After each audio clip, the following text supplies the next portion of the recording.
So high I'm hypnotized. What's up is down, what's left is right. Chasing stars and holding you.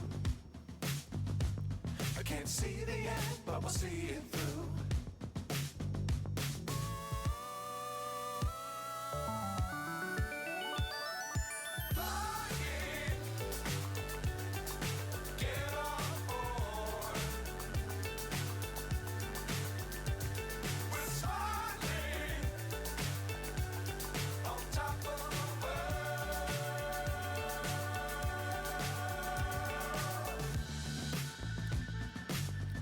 Times don't fly too high. Be sure to keep the ground in sight. Fly forever if you keep it tight.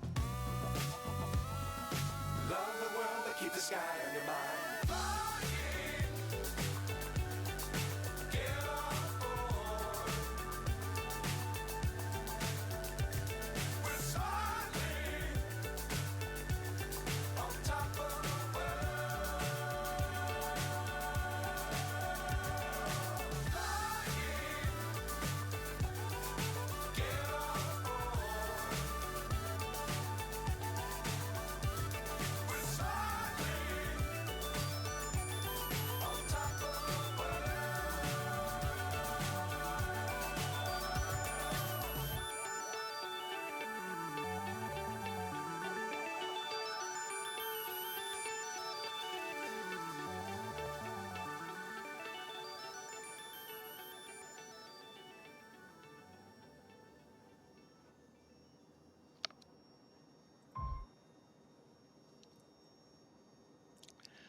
Hey, Flying with Mike is live again. Sorry, got a little late there. Had a late minute comment to make in Discord and read on YouTube. But we're here, folks, as requested and questioned. We'll put it that way. The 767, not the KC-46, but this is the 767 Cargo Freighter 300 from Flight Factor. Very interesting airplane. A couple of quirks like all aircraft in the flight sim world have. Nothing goes as it seems, but it's pretty easy to work around. If you just fly the passenger version, great piece of cake, not much to worry about. The freighter, like, we'll call it the cousin we flew last week, the KC-46 version, which actually is nothing more than the 767-200 special freighter. Anyway, it's a conversion. And they both are kind of the same. So if you were there for that flight, you know the quirks. Otherwise, in about 30 seconds, those of you who are out on a break will get to see. Now, the cool thing is we're not online yet. Actually, let's let you all take a look. Let's see how frame rates are holding. Currently, not bad. There, with the weather, with potential traffic headaches, which I'm looking up right now, actually not too bad, hopefully. We're going to try to depart Los Angeles, LAX for Denver. Y'all know we have troubles being on VATSIM weather here in LA, Frankfurt. Boy, I tell you, sitting in this seat, I don't get it. Must be something in my butt that says yawn when he sits down. Yawn, yawn. I don't know. It's kind of irritating. But anyway, we run into frame rate issues. Now, one of these last updates addressed that, and we're about to find out how well. I haven't gone online. Why don't we do it now? Test it out. Worst case scenario, stand by. I haven't gone online. I haven't set a flight up yet online. So we'll do the flight plan here in a minute. So, but anyway, as I was telling people while some of you were off to break, sorry for the repeat for the rest. We're flying the Flight Factor 767. Now, if you want to get your, as I said, grubby paws on it, grubby hands on it, all you got to do is type !767, and that'll get you to the page where I bought this. Now, I bought the middle version. I sat there and go, which one's the best? Well, I sat and thought, well, I want the freighter and I want the passenger. 200 would be nice, but not required at the time. The only way to get the freighter, folks, is the professional extended upgrade. So look for that one when you go in there. And then I went ahead and downloaded their textures. $10. I figured that ain't bad.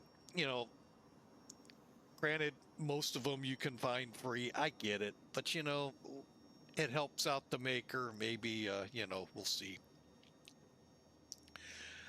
So this is the aircraft on the ground ready to be loaded. What you see pretty much plans what you got to do.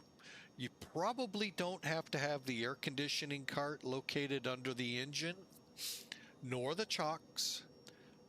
Technically, you don't even need the GPU. You could be running on the APU.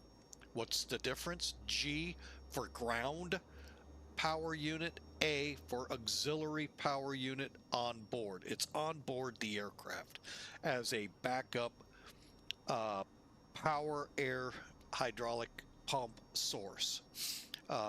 So will it power and push the airplane? No. But it will power it.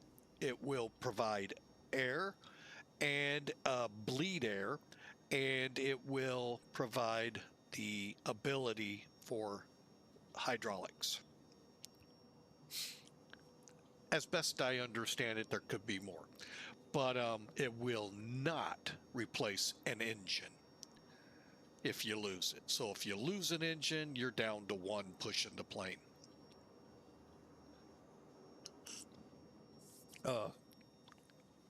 And quick update for all of you who may be concerned, and if not, you're going to hear it anyway. The little 6-month-old is doing a lot better, I believe. Now, I overheard my wife say the fever broke. Yep, big hallelujahs there.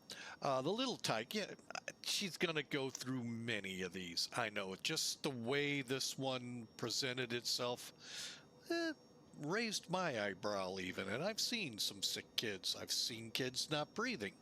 So I've seen it. Don't like admitting to it. So yeah, great news there.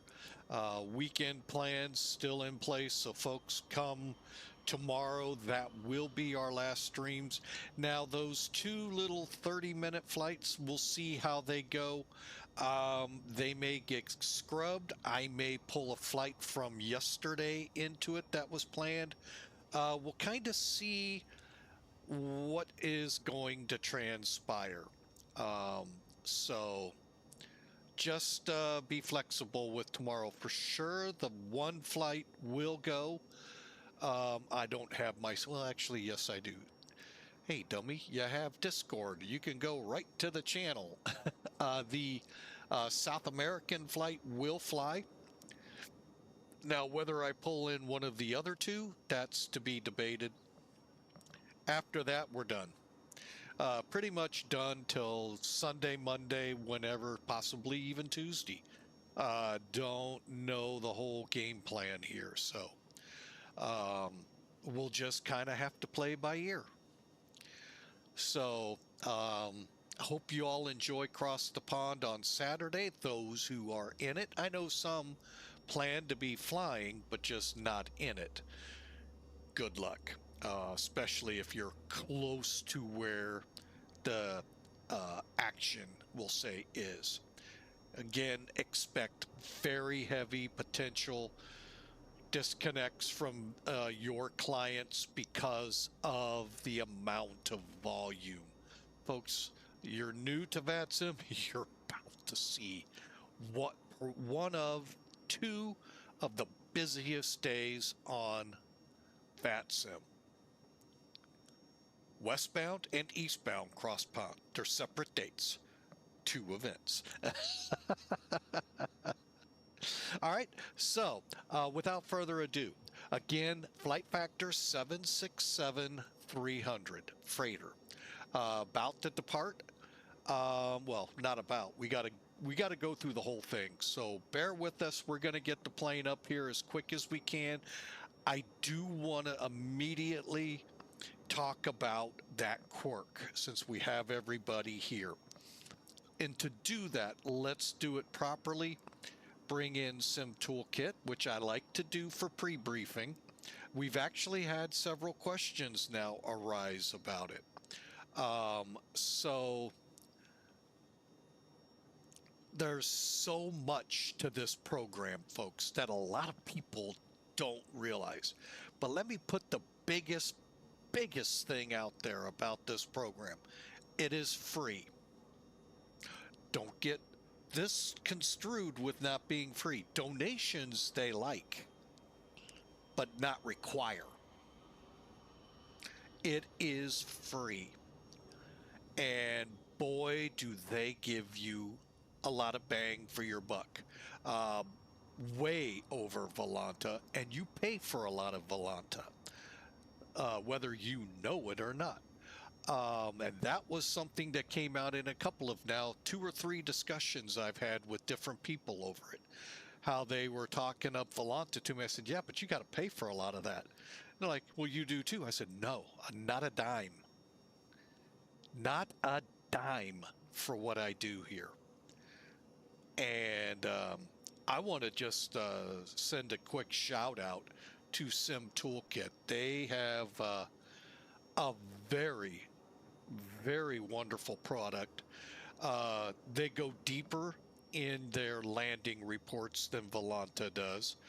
Oh, they may not offer all of those cute little overlays and all, but you're looking at the overlay right now in place on the screen right now.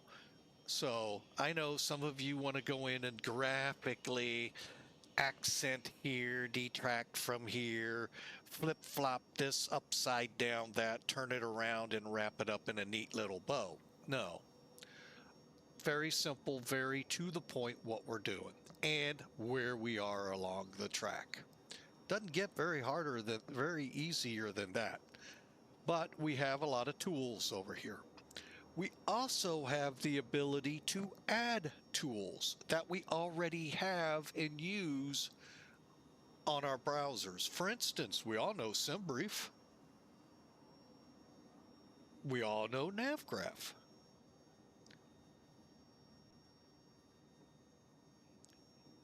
DICEE, many of us are not familiar with. We'll get to that in a moment. But you can add that and make this a one-stop shop for flight planning and tracking your flight.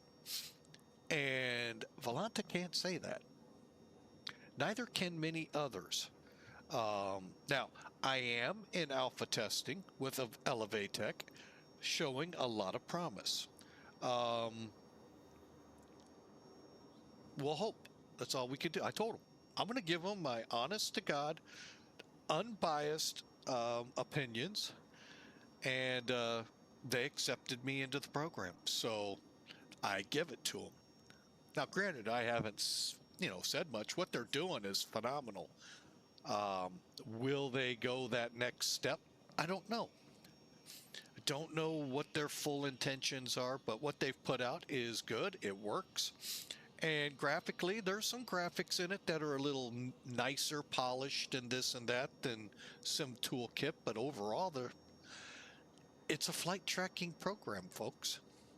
So, but anyway, Sim Toolkit's what we use. And to start off, let's hit the load sheet here. We're going to run with 84,500 pounds in the bay. They're going to uplift 32,600 pounds of fuel. And we'll have just the two people, me and the Mr. Otto, and 84,100 pounds of cargo. We're going to come back to that in one moment. Takeoff, they say 2.4 left. Yeah, no, 2.5 left. Well, I'm going to try for 2.5 left. If ATC comes up, they may shove me over to 2.5 right. Denver is where we're headed. Again, I think I'm going for the 3. I don't know. I'll be totally honest. Give me a second and boom. And boom. 3.5s, I think. Yeah, 3.5 left is what I'm planning. So we'll see how that goes if we get ATC. Reason being, cargo parks more general to that side and just makes for a shorter taxi. But you know, most airports, cargo planes, well, they get usually the raw end of the straw and the longest taxis. All right. And I'm looking at NavGraph, which I could have done here, but I think it's been a long time since I've used it. Don't want to have to go through that on this flight. All right. Got that loaded up now. All right, so there you have our flight, folks, and I'm going to go ahead and we're going to risk it all. Let's put ourselves up here. Maybe, yes, no, there we go. FedEx 811's a 767.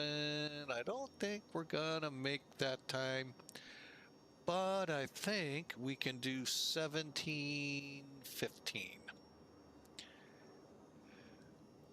All right, RVR 75. I have not looked at any weather, folks, so we're going to go for broke on the weather.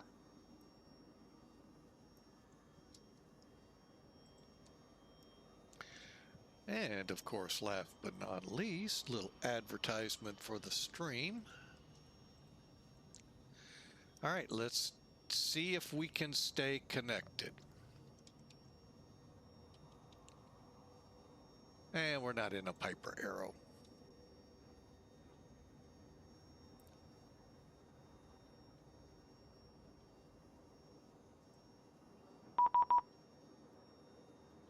Okay. All right, we're going to go ahead and transfer the flag into the plane. And I am going to go downstairs. Sounds like somebody's pretty mad. So bear with me. I'll be right back.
All right, folks, sorry for that lengthy delay.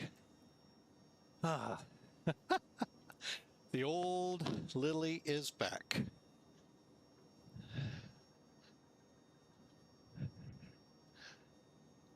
Gotta have context sometimes with screaming. All right, now let's do something real quick. We're still iffy. All right, we'll see how this works out. Okay, now I told you we were gonna circle back. Let me bring Sim Toolkit in and we'll circle on this real quick. All right. So in our discussion here, we said cargo 84,100 pounds. The quirk with this plane isn't a quirk if you want to throw it in the big air quotes, but it is something to understand. 84,100. Okay, how about we look at it another way? We need our zero fuel weight at 282,520. Uh-oh, the little kid did something.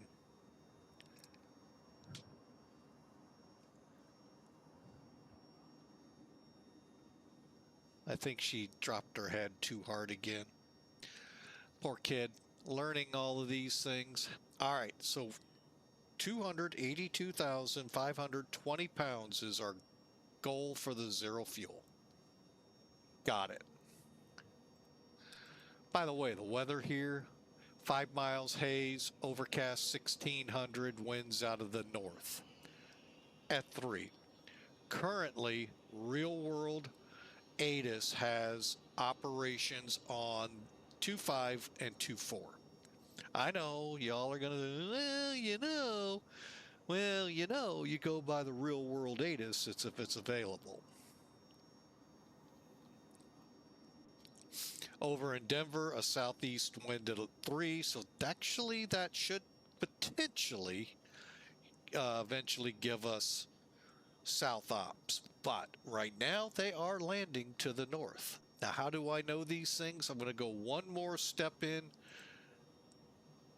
Hey, Matt Air, or Matt 1997 Air, welcome aboard. Hope your aircraft is available now. That stinks when they're in the shop like that. But folks, if you go to DICEE or exclamation DICEE in the chat room, it's going to bring up diatis.cloud.io. Now, those of you fortunate enough to be able to afford the 4 flights out there, great, because you can get the same information off this free site. Even though it says do not use for real world navigation. Okay, do not use for real world navigation. All right, we are, because we're a flight sim. Not you. Oh man, that stinks. I sure hope you're still getting out there and keeping yourself frosty on the other side. So here we go, Digital ATIS LAX. This is currently what is being broadcast, real world, over the comms. So when you dial up the numbers for LAX ATIS, you're going to hear this for another 20 minutes or so. 330 at 3, 5 miles. We just read that off to you. And this one has both arrivals and departures on it. Top half's arrivals, bottom half's departures. Arriving on 24 right, 24 or 25 left. Departures 24 and 25. Gotta love it when they do it that way. That pretty much means you could go on either, either of the 2 parallels on the side you're on. And then any NOTAMs and all that progress. Folks, you can do this, and pilots do this if they're flying out of Tokyo. They get a, hey, let's get an idea what LA is doing. Let's get an idea of what Denver's doing. Let's get an idea what these bigger airports are doing so we can kind of start visualizing. Are we going to need to change what's in the box right now? So that's what DICEE is all about. All right, and that's a tool, again, you can attach using this little sprocket thing right here. Tab Manager option, which I don't think yet doesn't show on the window. 6 months. Oh, gosh. Oh, man. That stinks.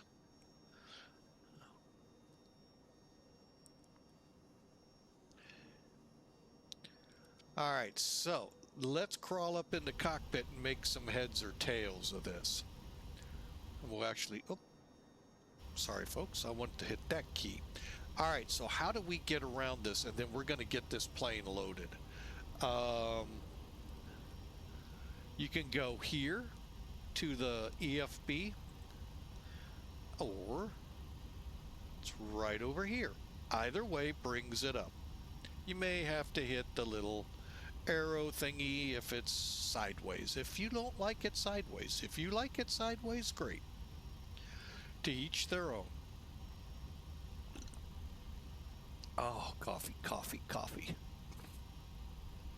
Okay, once you have it up, go to Ops, go to Ground, and here you are. It shows what you gotta have. Stairs, LSU, GPU, fuel. Well, you don't need the GPU. You gotta have the fuel truck, the LSUs, the stair, and the ACU. I'm sorry, and the loader. My bad. Those are the minimums. Now you can throw the rest of this stuff on if you want. High pressure is only for starting. Passenger bus comes into play with the passenger planes. And same, I think, gate config. Again, passenger. All right, we've already done the maintenance. I always, as soon as I get in, push maintenance.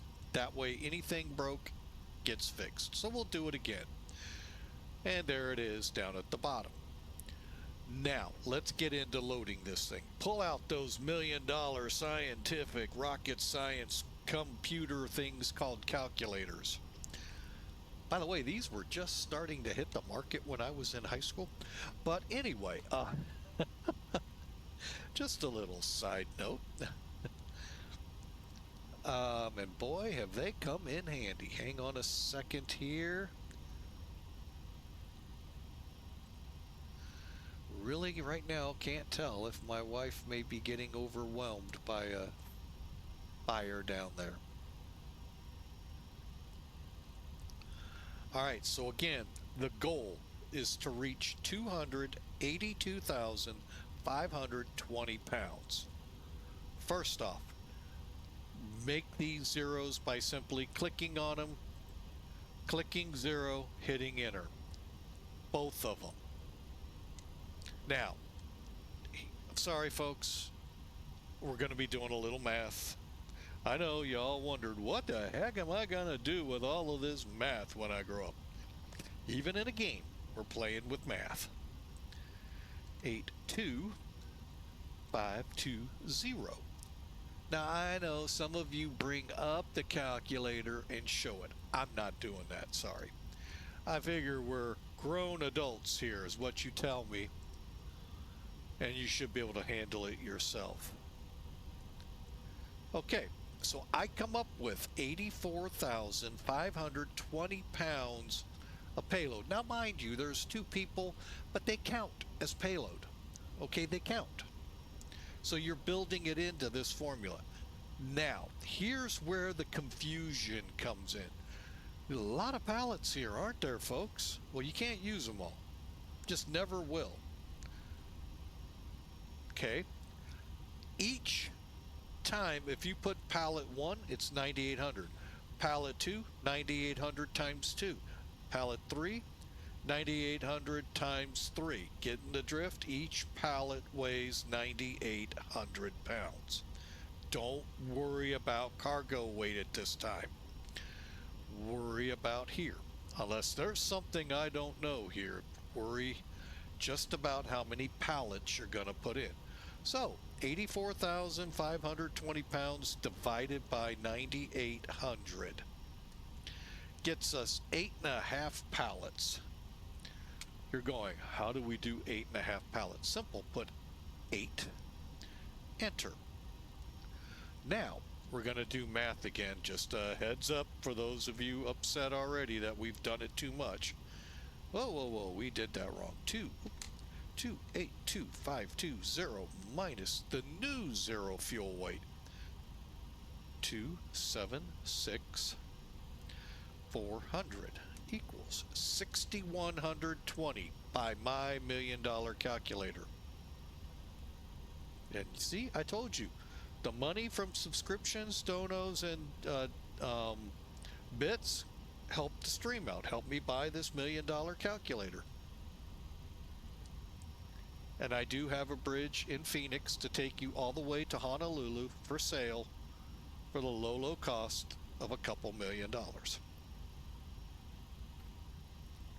By the way, there is no such bridge. If you really thought there was, I could see some of you. Is there really a bridge?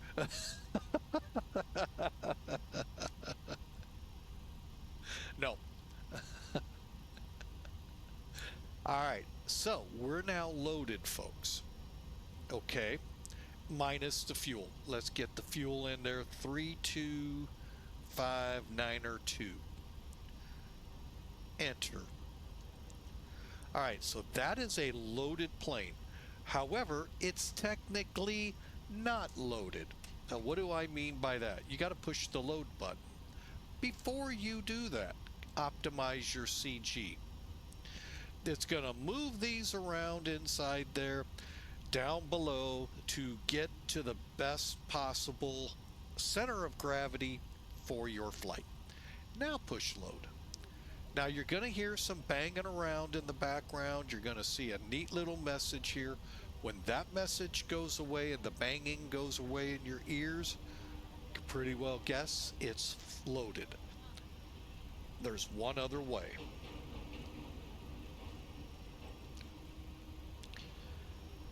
Your fuel. Remember, 32,592 pounds.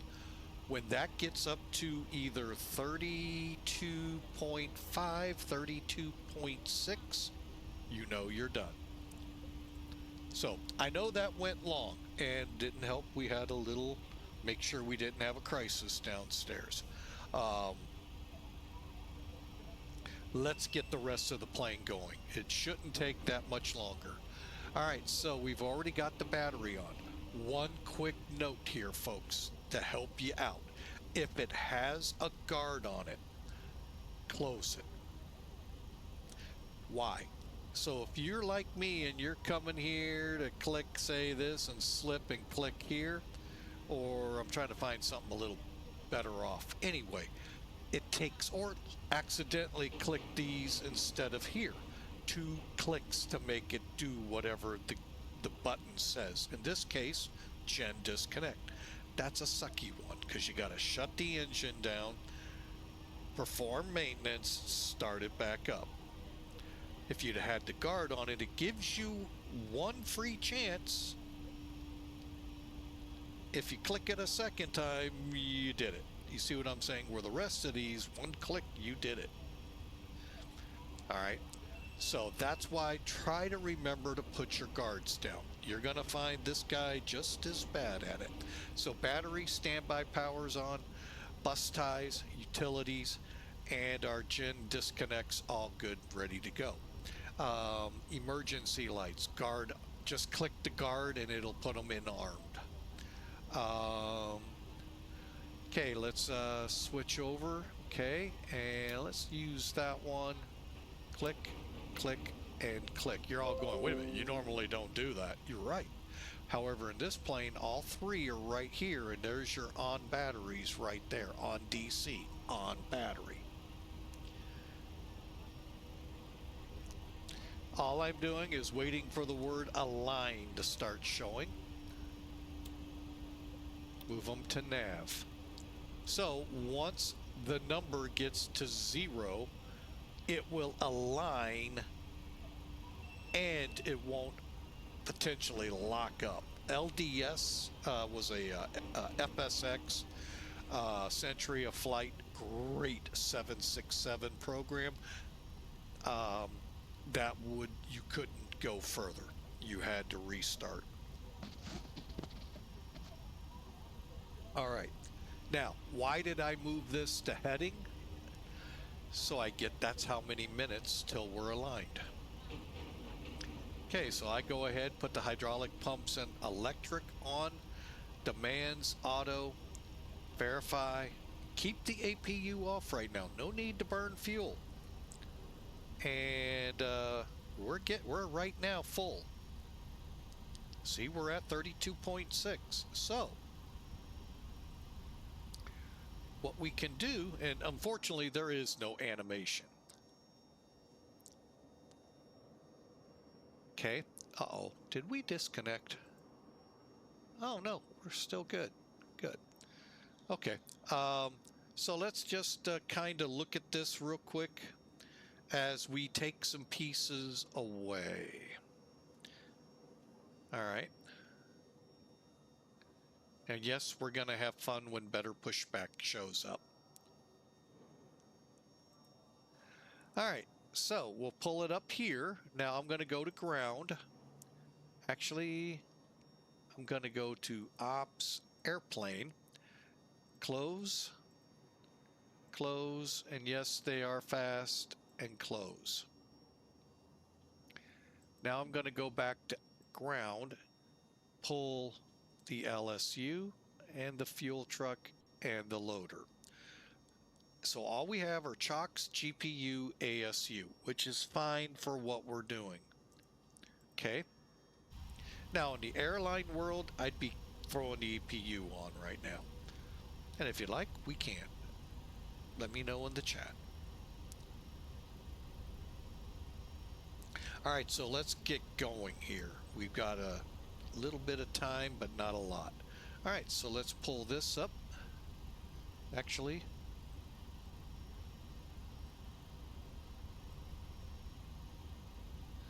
I like having things aligned a certain way to help me through the flight. Okay. Now we're good. And then let me check the other one. Good. All right. So let's go here. Make sure our AirNac is up to date, 31st. There's our model version number out there. And we'll go to route. Oh, wait.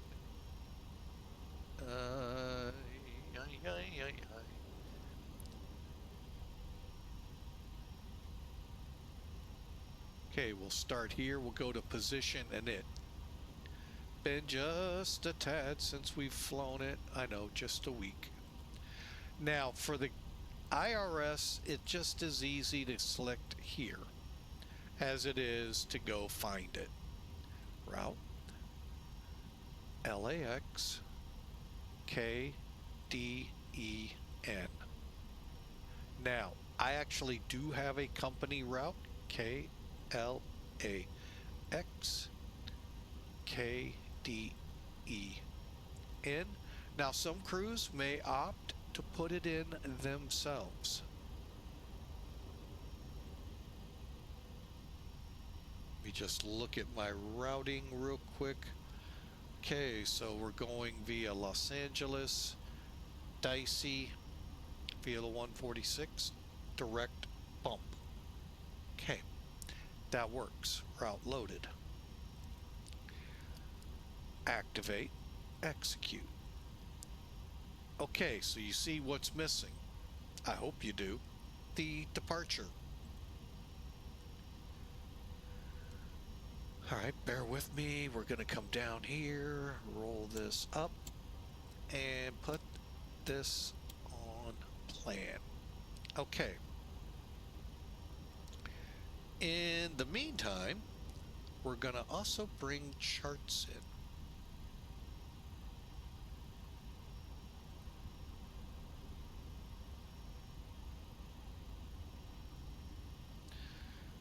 We're not going to well, let's just see something.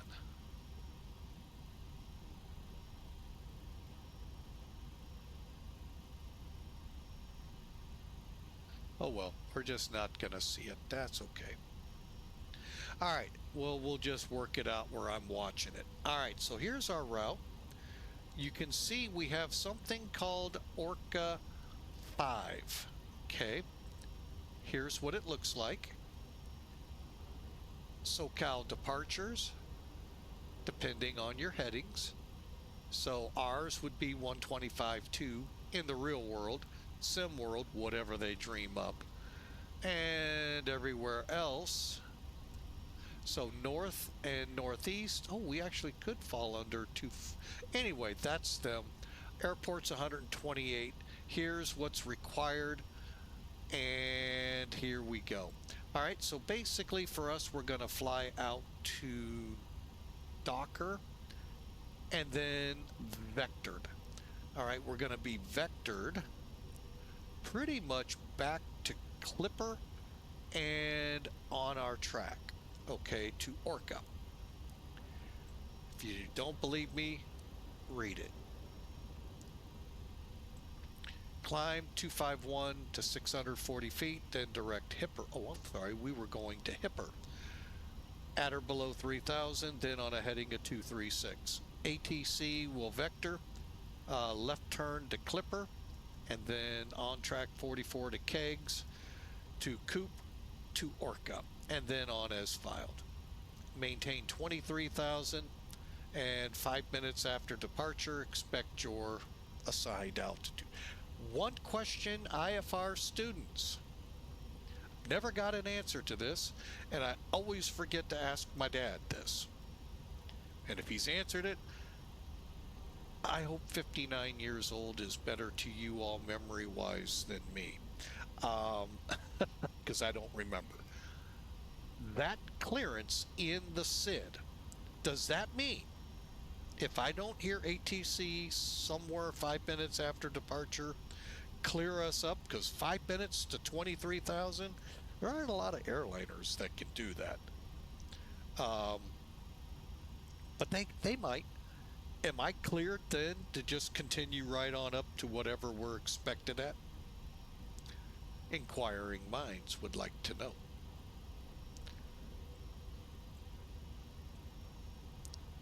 And I know for instrument pilots learning, you don't even get close to 23,000.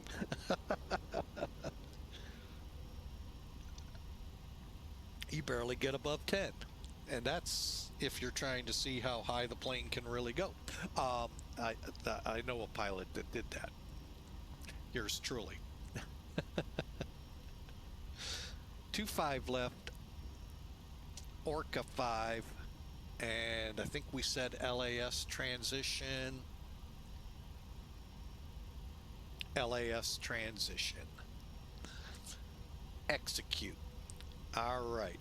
Now it looks really funky down here, doesn't it, folks?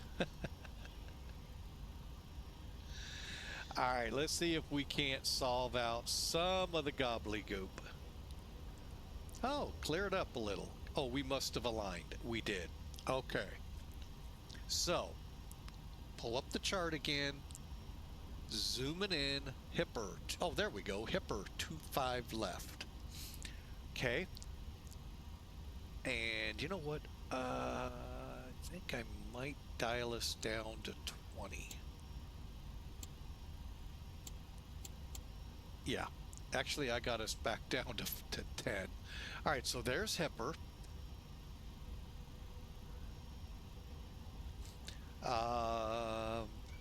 And we're going to step it. Hipper.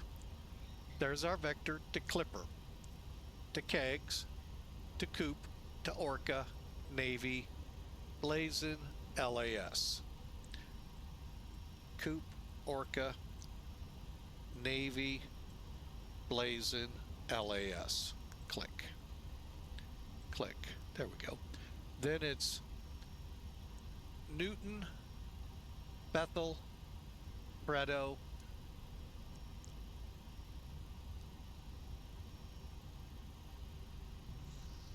DICEE.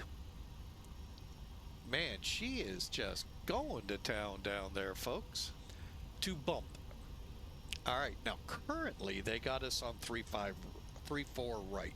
And again, like I said, our weather is 140 at 3.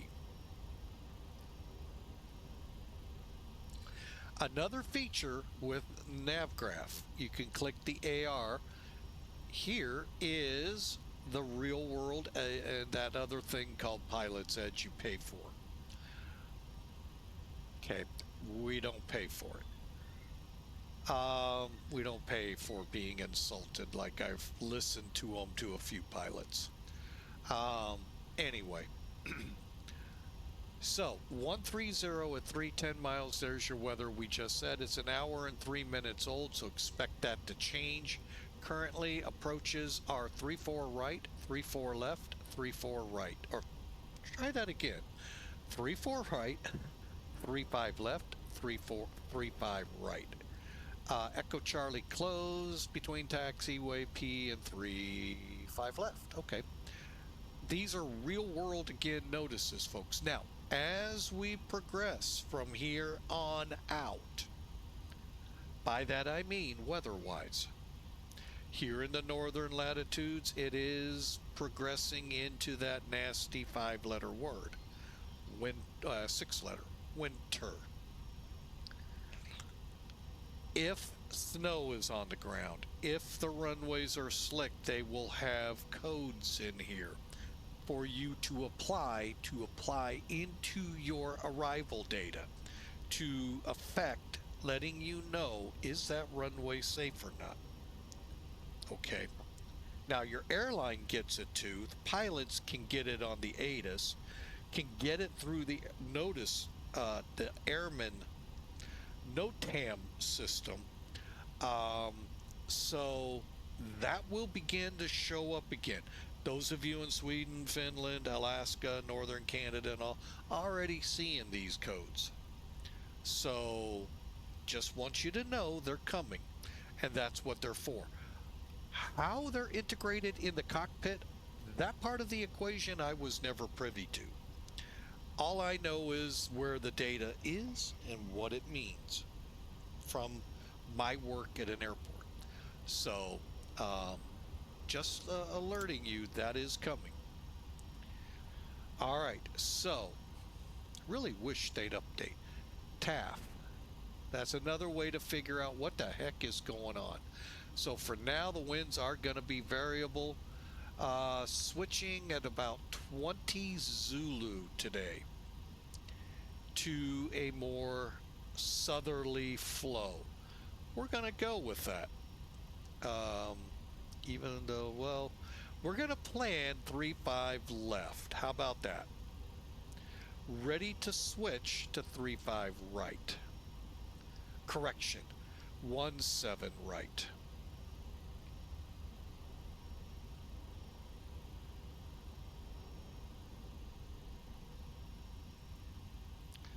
How's that sound? We'll do it and it also checks that if the ski SQ3 arrival is good or not. If not, it'll tell you. I like to look at it just to make sure. I've actually, through the illustrious knowledge of SimBrief, been put on turboprop routes. Yeah. Not necessarily good. All right, so 3-5s. Okay, so we come in from Badgie, cross Craig 13. Remember, we're a mile up and head for the ILS or localizer. Okay, that's great for the procedure. Up here, GPS turbo, jet only. So if this would have been handed to you by SimBrief flying a -8, you're going to be switching to something else.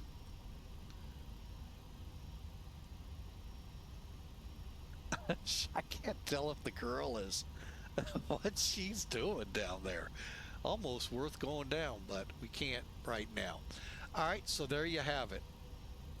We're on the right approach. We're coming in from bump, and this is what it will look like. And we're going to be heading over to Teller and hitting our run for our approaches. . . . . . . . . . . . . . . . . . . . . . . . . . . . . . . . . . . . . . . . . . . . . . . . . . . . . . . . . . . . .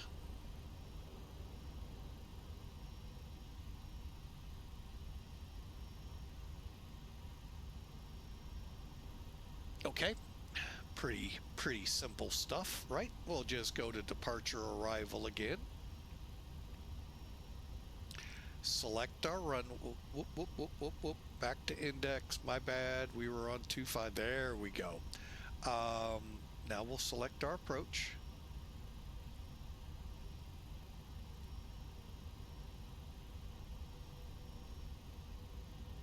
All right. Here's where this comes in handy. Teller. Execute. Ah! That was bad. Okay, we're going to be doing this a couple times. Let's do this. Actually, I am going to do this, then come over. Usually I don't execute. Now let's check our legs. DICEE. All right, add to route. So what it just did is it added us in, added the charts. We're good to go. Now what I need to do is back out, and DICEE was our last. Close off the discontinuity. BUMP. You know what? Let's just do it right off the chart. Snow. Bowl. A basin. K2. And ski. All right, now we're heading over here to Teller.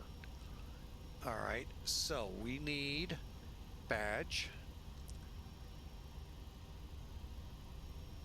Craig, Gnarly, and Teller. All right, that puts us at 11,000 feet, hopefully. And now we'll switch into the ILS, where we're going to see Vale, Krupp, and then from Krupp, Chola, Celebi, Diamond, DePage. So far looks good, but we'll check for discontinuities. Looks good. And then our missed approach takes us out to Gillette, where of course we'll hold. Now the difference with Boeing, folks, is you're not going to get that run to your alternate on here. You would have to build a secondary flight plan for that, I believe. Don't get me into that, folks, because I mean, it's hard enough with what we're working with. All right, so that works us out here. Let's get back here. And let's remove charts. Okay, so from here, we got our route. Let's go to route, and let's go to perf init. Now, we don't have any of that fancy dancy stuff that Zibo and the Airbuses have with the giving you your performance. We don't even have a calculator. The good old days of flight simming. To a point, we do have a calculator, we just need some toolkit.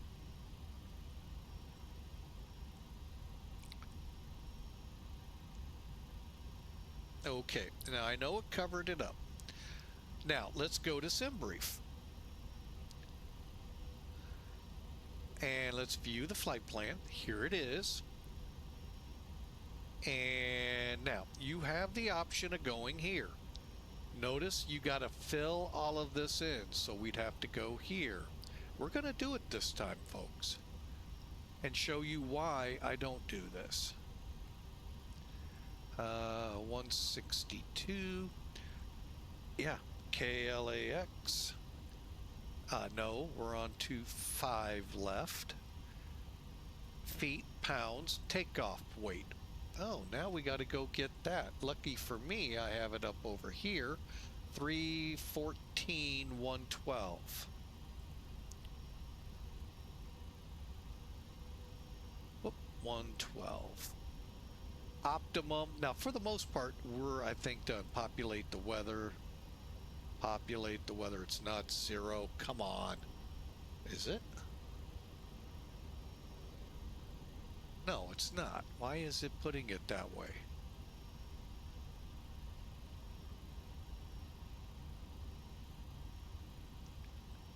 All right, it's 050 diagonal 3. Temperature is at 18. Hey, there's something right. 2999, 2998. Might have just updated. And surface condition wet. Hang on. Now I am going to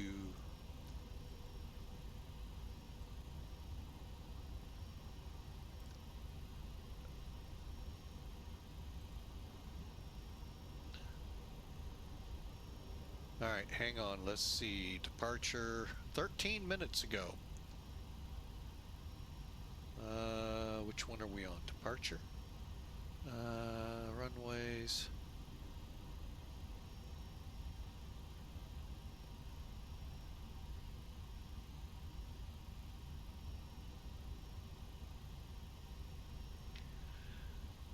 All right, I see where they're getting 0 by 0 and the rest of it, but I'm not seeing anything to allude me to a wet runway, but we'll go for it.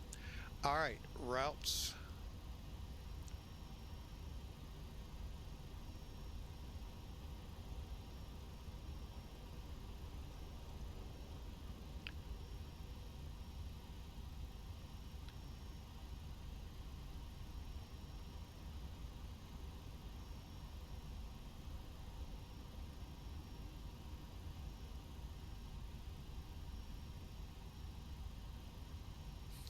All right, so, oh, you gotta be kidding me. I gotta fill this in again. Now you see why, folks, I don't usually go this route. Oh.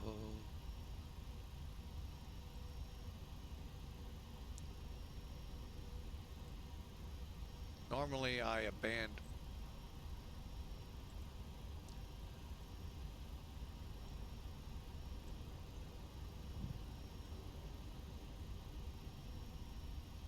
Okay. This has really gotten ridiculous. 314.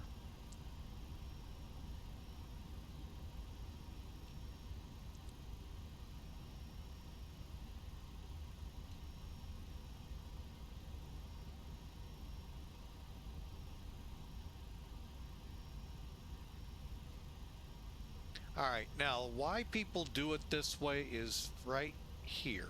They get a cute little map, shows them where they're gonna be. Okay, I get it.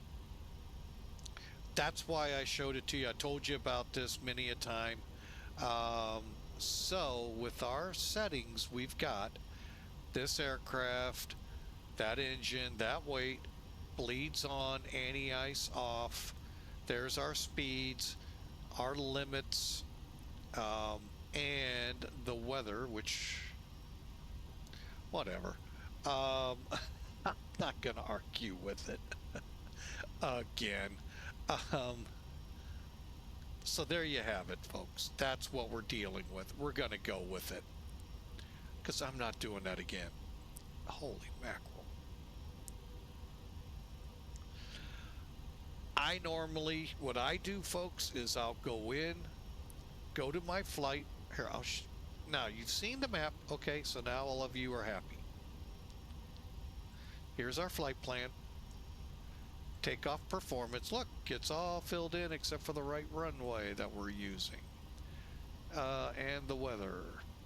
Populate, which is not sure why they're going that route. Calculate. Now we'll be a little different because I changed to a 050. But there you have it, folks.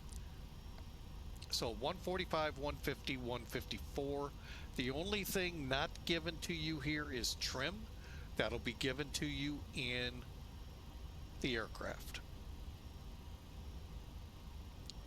I don't know about you all, but I'm ready to go.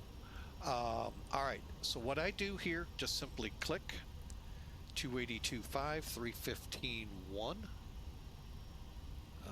Sim brief 315, that's good. Reserve. All right, I'm not going to go into how I do this. Basically, I take my final reserve fin res and my alternate, add them, drop the last two numbers, put a decimal in between, boom. But in this case, it's 11.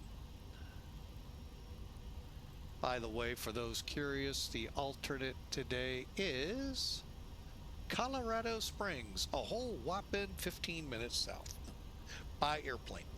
By car could be about 2 days. No. Just kidding. Today's altitude 35,000. Cost index 80. And SimBrief gives you the winds. Just making sure SimBrief is not in the way. Your average wind 243 at 19.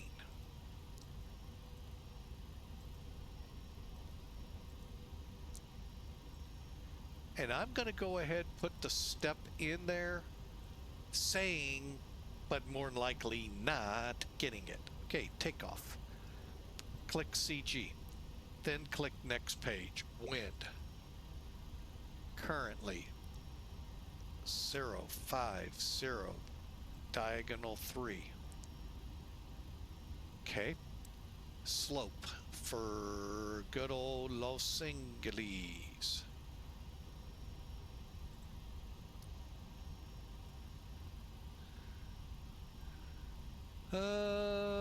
Zero. No slope.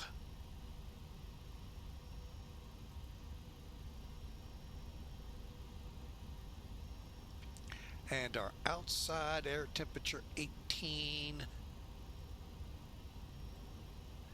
Go back. Thrust.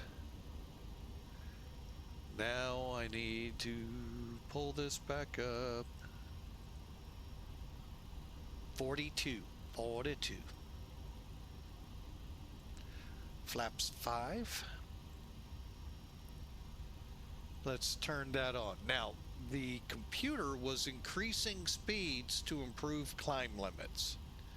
However, with a designated wet runway, I am gonna run with that V1, even though it's 145 over here. Rotate was 150. Climb out at 154. So actually the speeds weren't all that bad in most areas. And then I'll turn that off. So there you have it. 137, 150, 154. They had 145. I'll take a little bit more. That's all set, ready to go. Now, let's get in here, set our numbers. We're going to go 164. Runway 25 left is 251.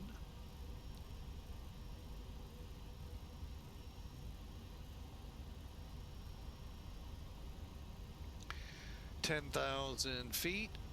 Currently, do we have ATC? No. Now let me refresh that. Are we still connected? Yes. Ooh, let me get that down here for a second. All right. We're fueled. We're ready. We get our ACAR system running. Then we'll complete the checklist.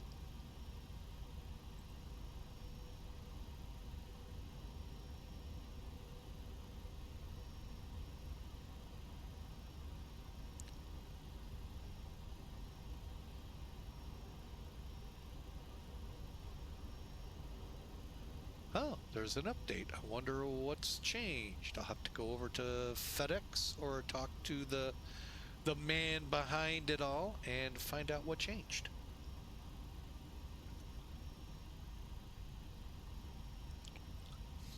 All right, I'm going to go to dispatch, put in KLAX, KDEN,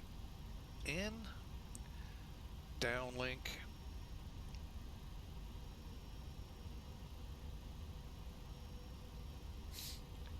and go back and start.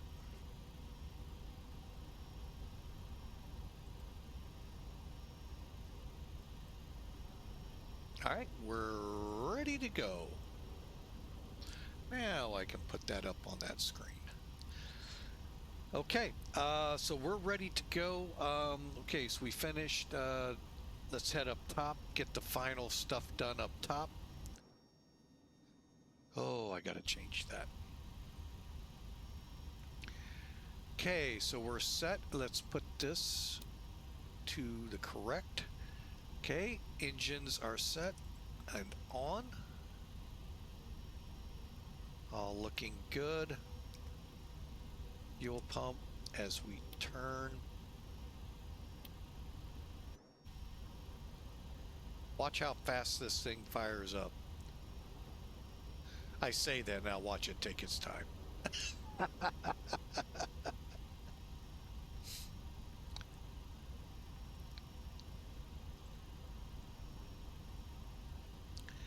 Wow, this one's actually doing good. I guess the 200's where they need to work on it.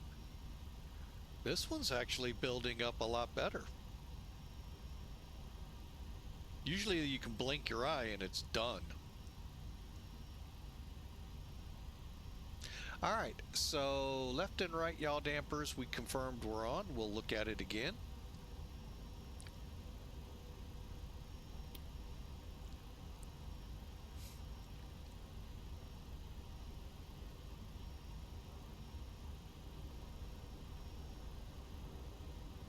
Okay.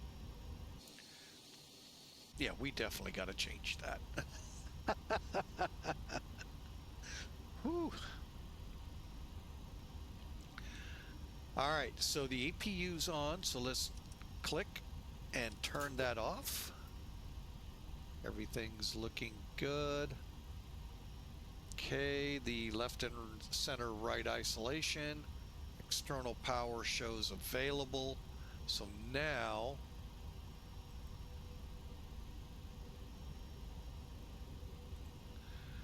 we can get rid of the GPU, the ACU, and the stairs.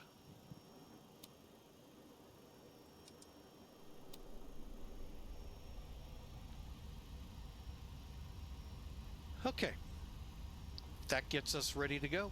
And a couple things on the radio front we need to work on. Transponder 6724.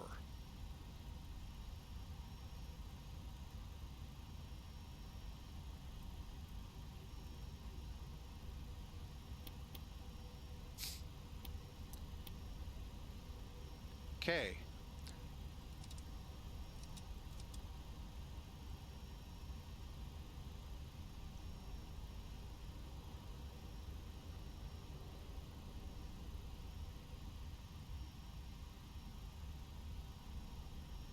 All right, and our ILS radio I've turned on. We are good to go. Frequency 122.8. Actually, I'm going to set that over here.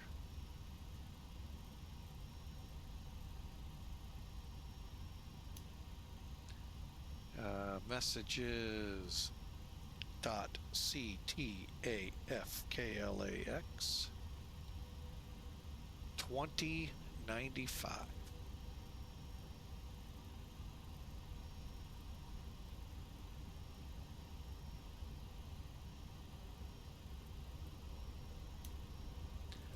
All right, we're ready to go, folks.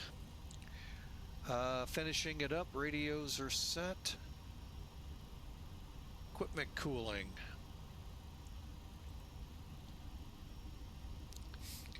All right, we're on. Today is even day.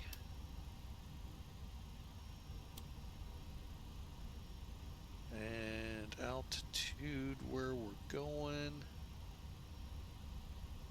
5434.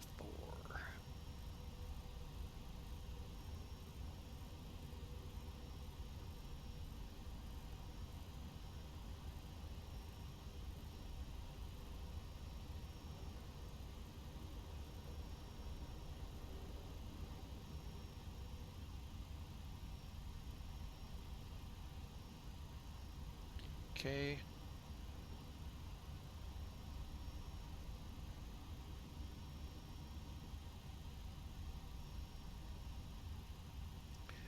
ACARS is running and a flight check is good. And we're ready to go, folks. Now, let's see if we're going to have laughs. I don't know, we may not. Not today.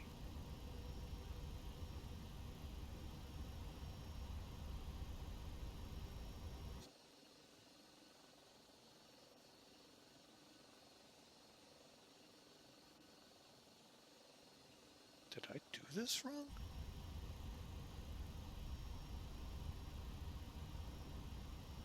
Ground to cockpit. Please show me I where did. you want to go.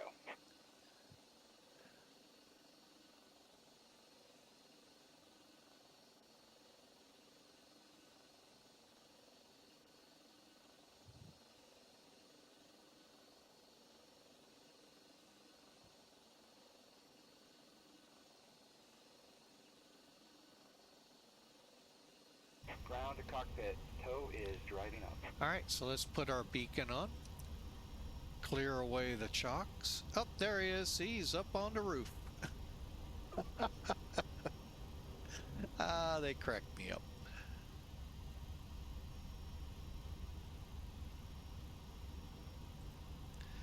Some people get upset at it.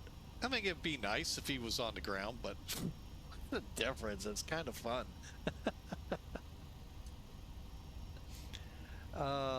Let's not get too involved, folks. It is only a flight sim.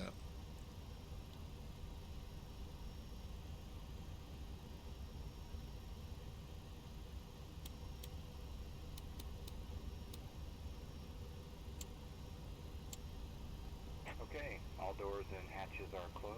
Ready to connect. All right, while he's cleared to connect, while he's doing that, I'm going to do my final checks. Flight director's on. Get that cargo back there in line.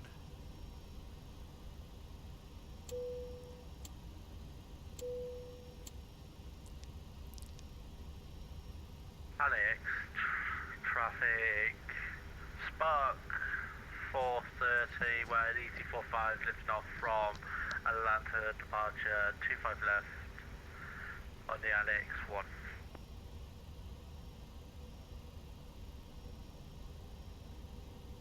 So connected and bypass pin inserted. Release parking brake. All right, we're ready to go, and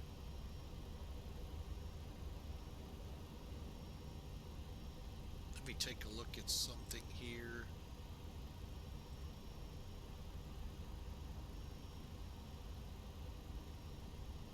Let's go ahead. Oh, that ought to be fine. All right. All right, clear. Starting pushback, and you may start engines.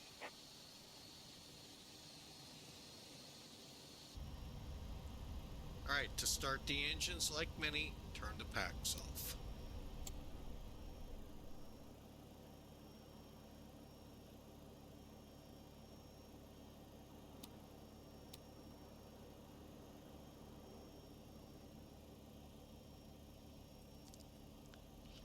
When it gets to the magenta, come down here, pull that up.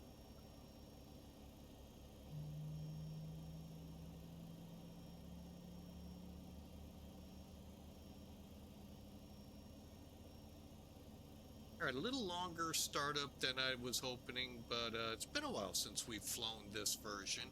Albeit we flew kind of it here a couple days ago.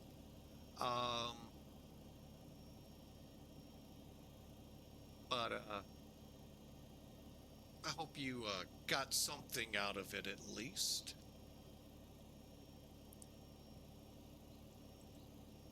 Okay, it looks like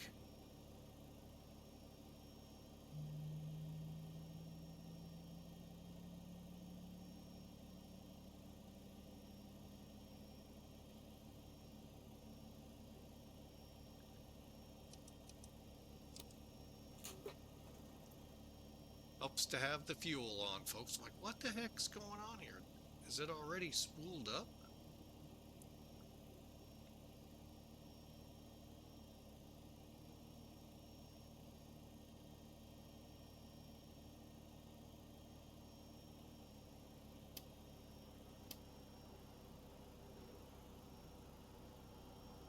Again at the magenta line. And it's traffic spark. 430 runway 25 left clear. And there we go. And fuel pump should be on. Make sure your fuel pumps are on, folks. Operation complete. Set parking brake. Okay, brake set. Disconnecting tow. Stand by. All right, while he's disconnecting, let's do the after start. Parking brake set, tow vehicle in progress. Up here, folks, we're going to turn on our engine pumps, make sure our hydraulics are in auto. Left and right engine bleeds on.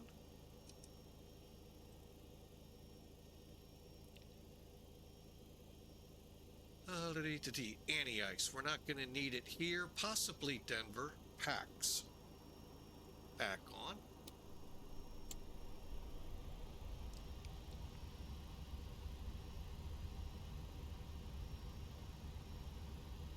Tow is disconnected and bypass pin has been removed. Lead. Hand signal will be on the left. We'll see you next time. Have a safe flight. APU. Gen off. Alright, so we're going to see him pull out over to here, show us our pins. For the most part, folks, we're ready to taxi. We're going to do a couple more things that we do ahead of schedule that we'll skip over, but we'll get to what we need to. And there he is with the pins. We're ready to go.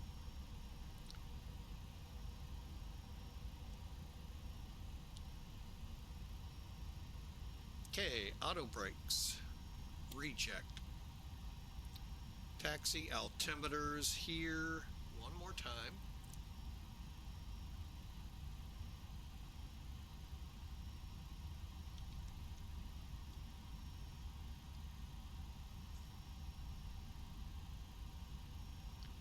LAX altimeter 2999. All right, a couple of other little things to know about this plane.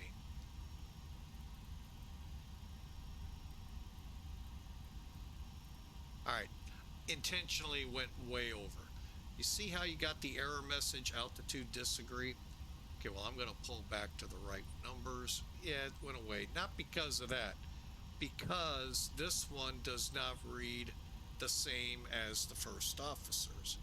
So we have this little set screw right here. Click on it, it'll set it. Then this one you have to manually do. Okay, we can't see it. Now you can, they're equal. The other is this nice little set screw next to speed. That's your toga. So you have the set screw above the altimeter at the that screws in the panel for the altimeter, upper left or upper right. It'll have an arrow. Click on it. Same thing on the other side. If you're working from the first officer side, use it that way. So, and then you have one right next to speed, another screw. Click on that on takeoff, and that's toga. Okay, left and right VORs are auto. It's a lot easier to do it from this position.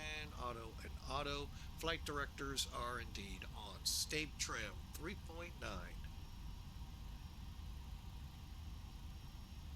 Close enough. EFIS. Okay, 200. We're set 40, 40, 200, and we can get the radar now to weather. We're just not turning it on yet. Flight controls, that's the big thing. Switch to status. Now you see how your rudder is already leaning? Okay, come up here.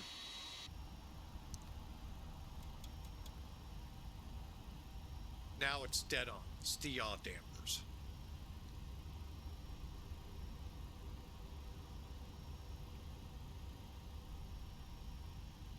And we're just making sure the flight controls are free. Because guess what? You can't see them from in here, folks.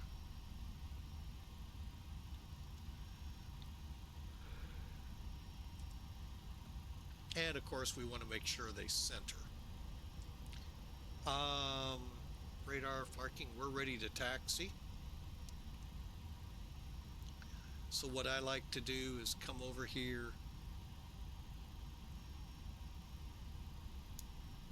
turn that to run, come up here, lights on.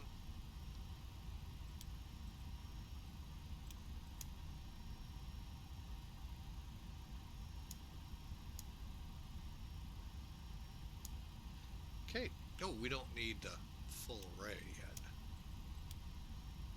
Okay, we're ready to go.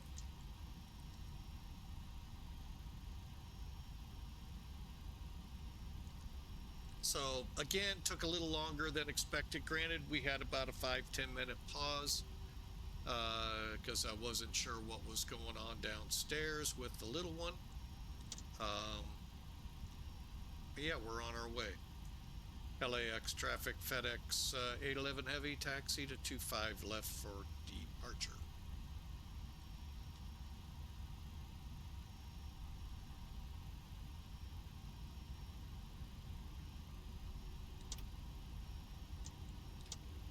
Ah, we have a door open. Is that true? It's true. All right, so go here, airplane, close on.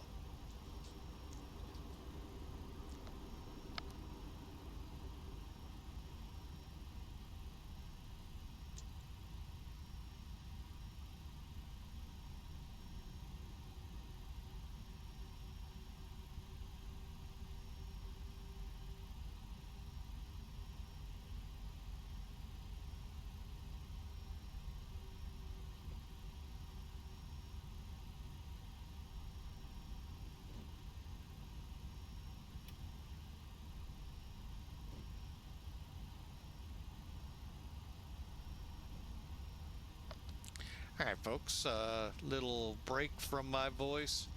Make sure all the doors are closed. They are now indeed. But it's very simple. All you got to do is really open the tablet, go to airplane, click close all, and it gets them all. All right, takeoff checks. Radar's on, parking brake, taxi to the runway. That's what we're doing. Let's do a final check. Yep, nobody alive, and we're still alive on VATSIM. Runway, nose gear lights, MCP. Okay, let's get the AT on. Auto throttle. Nav, LNAV. And transponder, let's double check that you're TARA. And you are. And engines.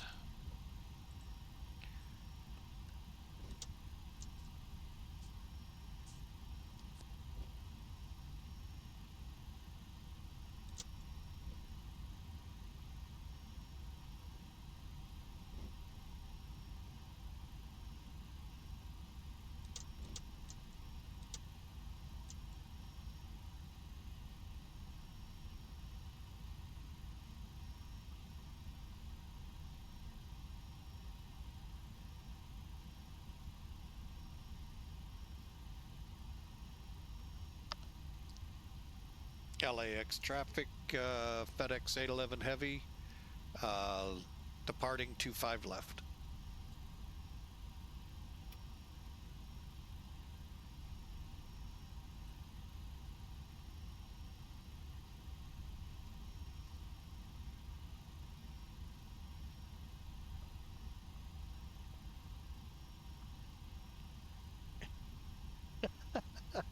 We have the little squirt in here for a few minutes, and we're lining up on the runway. We're kind of keeping eyeballs on her and the plane. Yep. No problem. Bye, Ms. First Officer.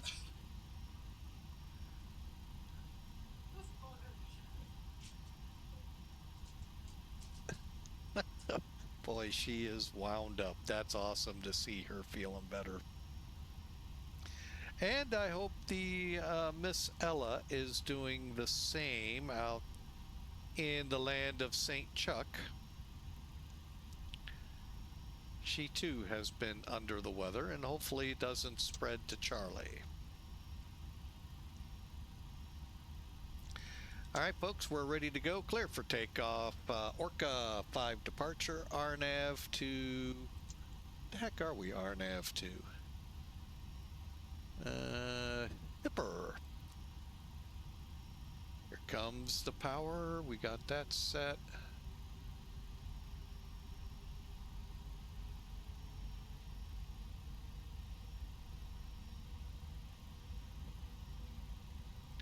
Toga.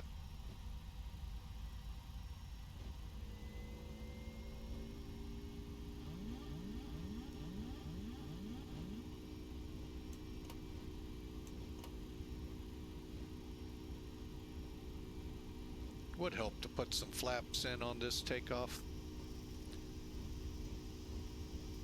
80 knots.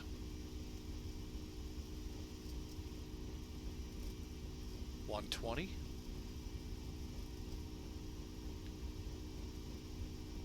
P1, go. Rotating.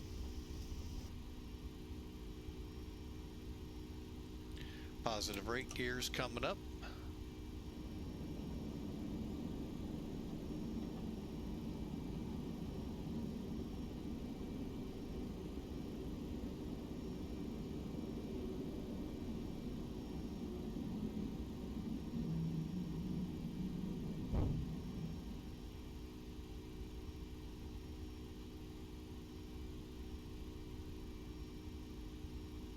And we'll let auto do the work.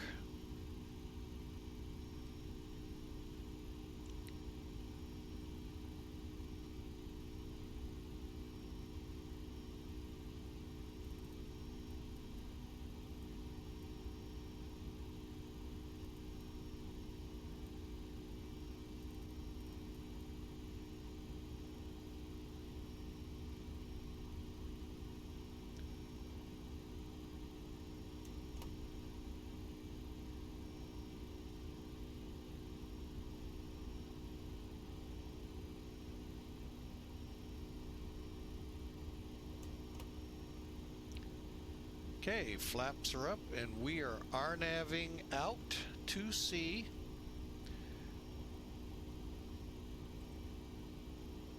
Hang on a second here. How we doing?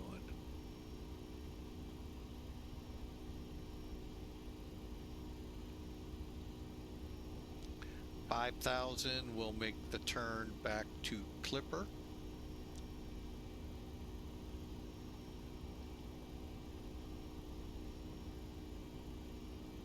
Okay, let's go ahead, direct Clipper.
Okay, we are now direct clipper.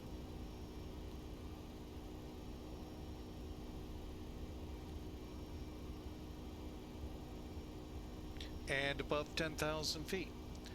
All right, so we've got all our altitude restrictions nailed.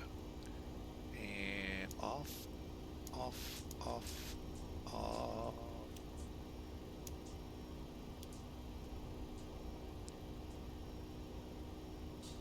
All right, so we're direct inbound clipper, just might, we'll keep it.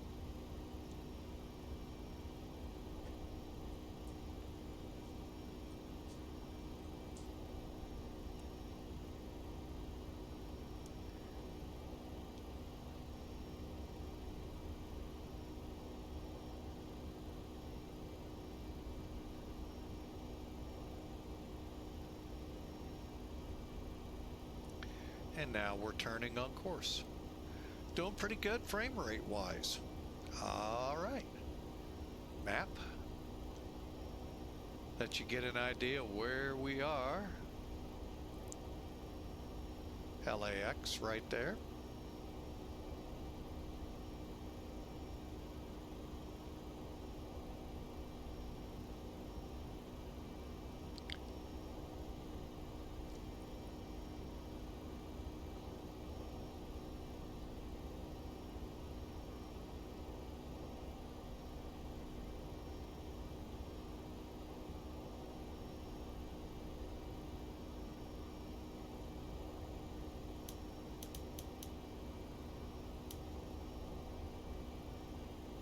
Okay, a little late, but should have. Okay, lights are off.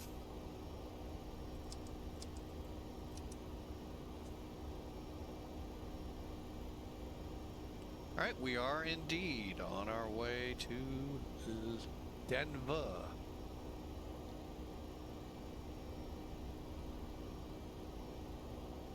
Hope you all enjoyed, and looks like our ETA here as soon as I clear some windows. Oh my goodness.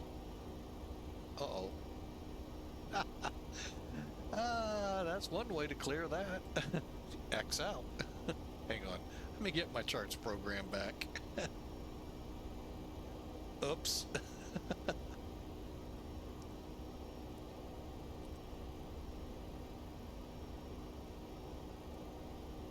Meant to do that. Let's see, an hour and 50 minutes. Folks, that will come down, but plan on it. 2 hours to Denver as we get above the haze and clouds on our way. Calling insufficient fuel. We're good.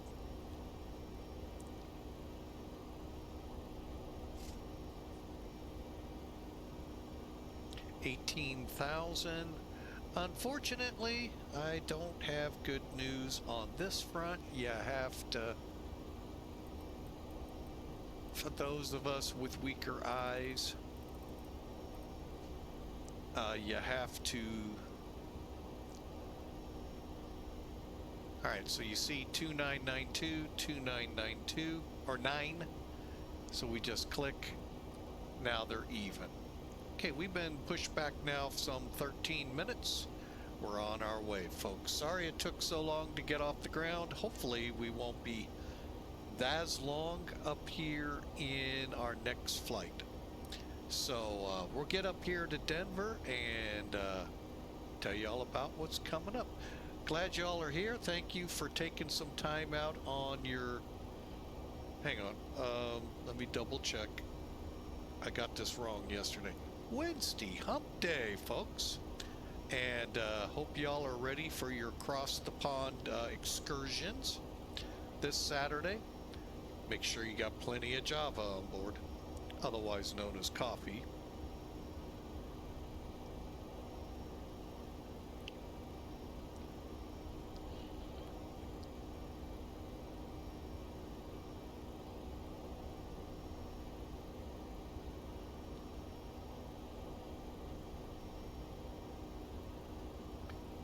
See if that helps a little.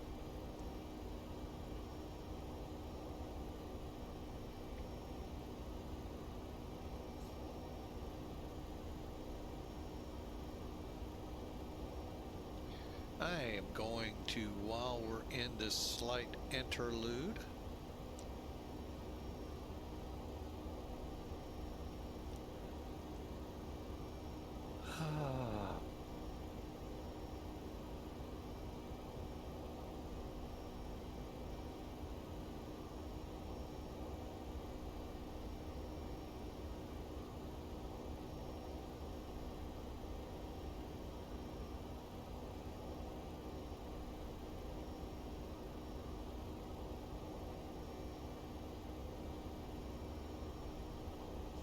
and we'll get up into here and we start picking up that wind. It should be fine. Folks, our fuel is fine.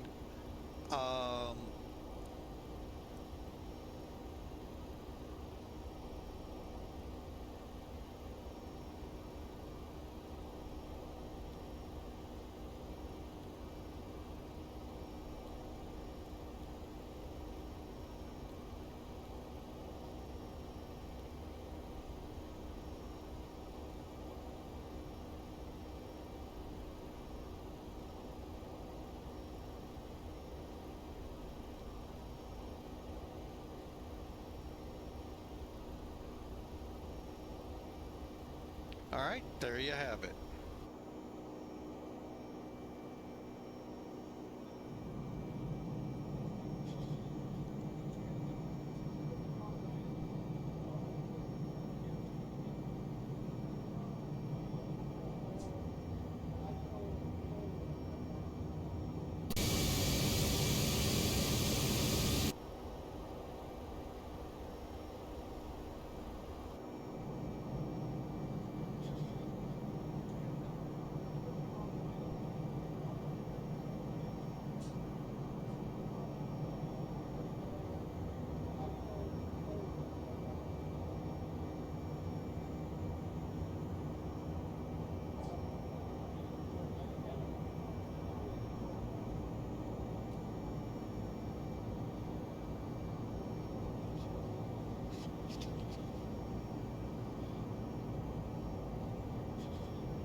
Alright, sorry for all that loud noise, folks. I just had to set these up better. But anyway, now I know what I'm working with a little better from the days of old, how I did things. So, hope y'all enjoy this run. Currently, we have leveled off at 35,000, which, by the way, is our cruise altitude with 0 step climbs. Alright, we are 1 hour, 25 minutes out. Enjoy the ride, folks. Should be pretty smooth for the most part.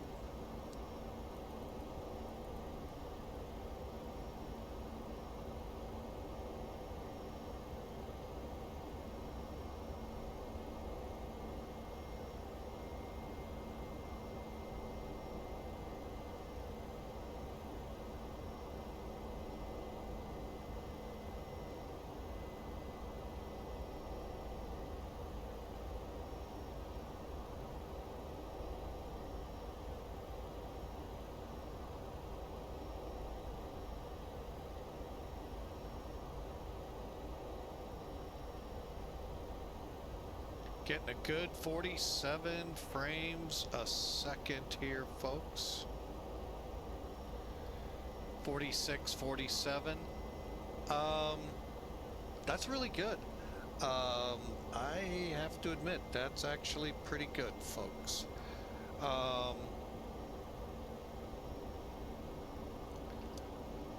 So we've kind of walked through our arrival. We're in cruise. Let me see how that's translated here. Good. And we're in a good position, folks. Coming up over Navy. Army should be soon ahead. I know most missed that reference. Army-Navy game.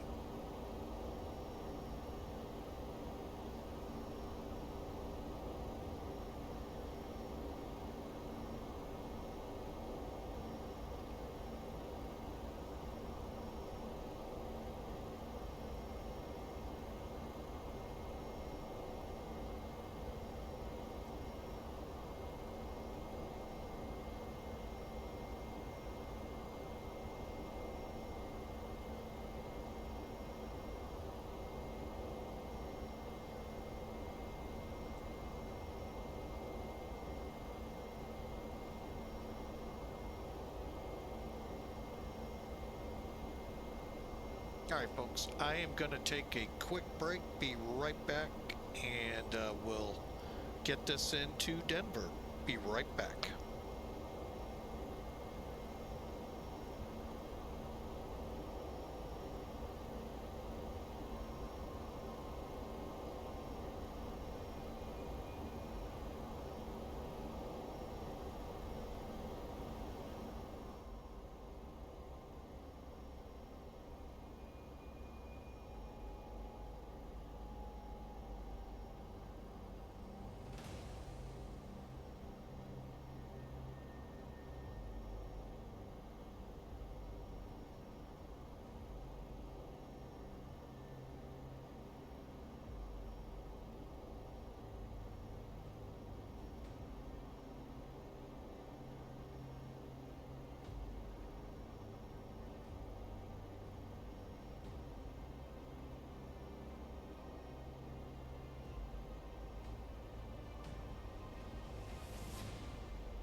All right, we're back.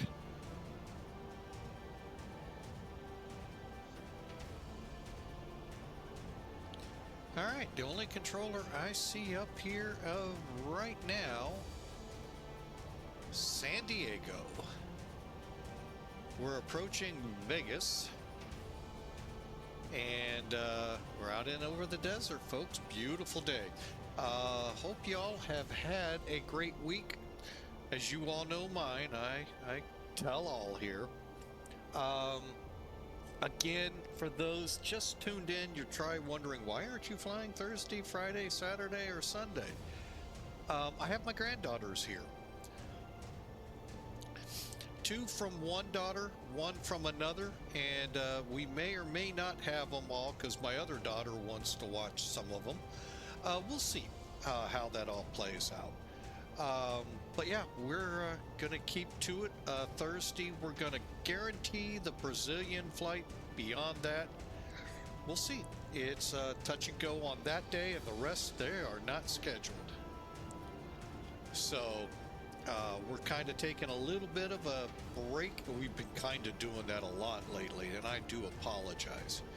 But I want to thank you for your understanding and prayers. Like I said, one of our 6-month-old granddaughters went through her first bout of seeing the ER and all, but gave me just a little bit of pause because when she would throw up, she stopped breathing prior to it. So the doctors, now we'll not get into the ER visit. That's a whole can of worms that doesn't need to be put on here, but I'm gonna say it was what it was. And they're saying to her, to my daughter, gag reflexes. I can get that a little, truth be told. I am one that does not like PFT testing. What is that? Pulmonary function tests. Those of you in the military, many of you know about this. Some of you out there outside the military are aware this is where they check the capacity of your lungs, where you basically breathe as hard as you can, as long as you can, into a tube till you pretty much die. No. I, according to the nurse, blacked out a couple times on mine. So, funny story here. She said, well, go get yourself some caffeine, because we also, for those physicals for us, we're getting blood work done on a fasting schedule, meaning you have an 8, 10, 12 hours. For us, it was 12 hours. She goes, go get something to drink, get some sugar back in you, and we'll do this again. I got a Diet Coke like I always do. She goes, there's no sugar in there. And I'm like, oh, yeah. But I was fine. So, oh well. Anyway, yeah. So, I get it. She said that's a lot of times the gag reflex kicking in. That's fine. That has nothing to do with the visit and their diagnoses, prognoses, whatevers they call it when they send you home. It was just the visit itself. So, again, that will not be on the string.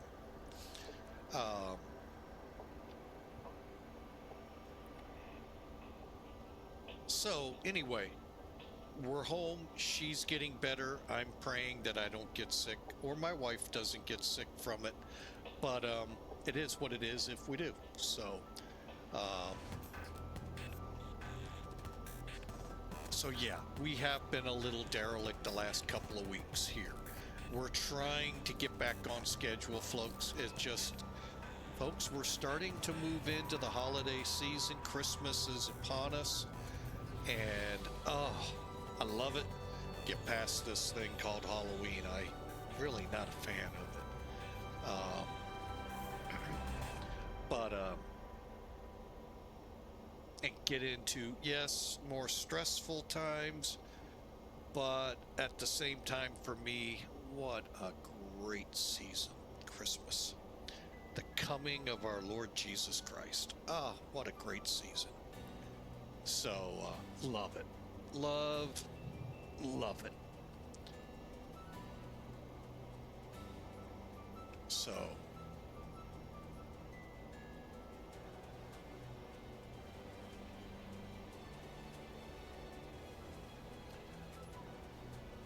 So, we are going to try. Now, right up ahead, real quick, let me point out we are coming over Vegas. The airport itself is right up just a little bit above the wiper. And then off to towards us would be the main strip. Fremont Street, of course, is up to the north. And further up from that brown spot, the other brown spot, that's Nellis. And then over there, it's secret squirrel time. If you're not a secret squirrel, you shouldn't even be seeing that. I love having fun with that. VATSIM did wonders to make that even better. Oh my God, controllers. Oh, anyway, we're not going to get into it. It's in the past. It's gone, and oh. Long story short, we sat on the ground in Vegas waiting on a clearance for 45 minutes or longer. LA Center? I don't even think we'd broken it into sectors yet. It should have been. And they would not clear a King Air to go direct. Oakland or San Francisco, San Jose, because it went through the dreaded Nevada test range, which, by the way, was not hot. Oh my, they were scared they might see a UFO. Back in that day of FSX, folks, yeah, they might see one. There was one actually put in FSX for the fun of it. Saw it several times with Sim Air Force. Oh my gosh, they were just... It's part of the reason I'm not a huge fan of LA Center. Oakland is a whole nother... And, yeah, it's centers and controllers like that that come up that... Oh. I ended up just saying, you know what? Since you're not servicing us on the ground, I'm going to disconnect, reconnect when I get airborne, and then you'll have to deal with me.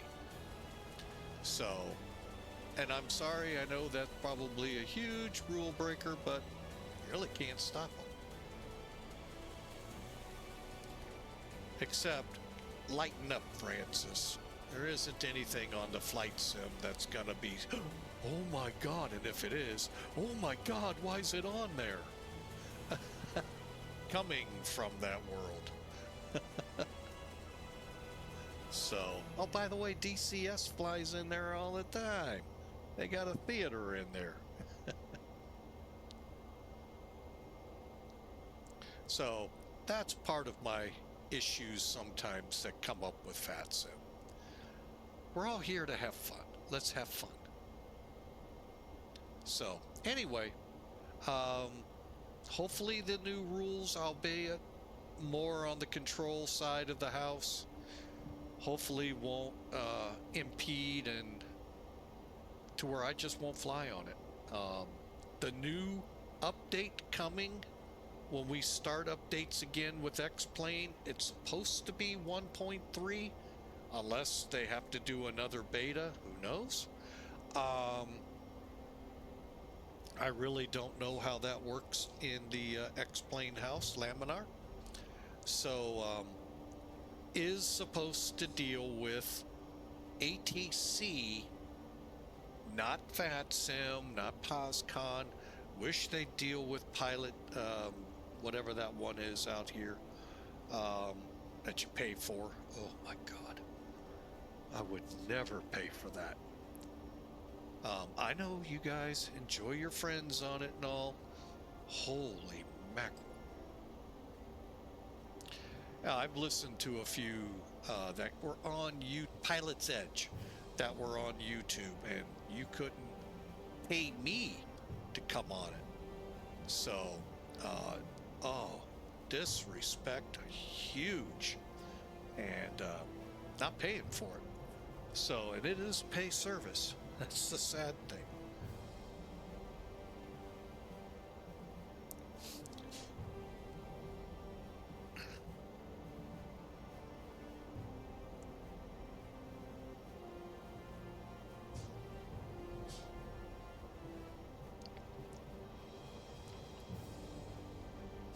But I'm kind of curious, and I will give it a try.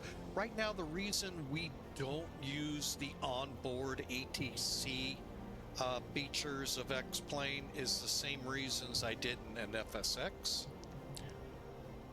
And I stopped in Century of Flight.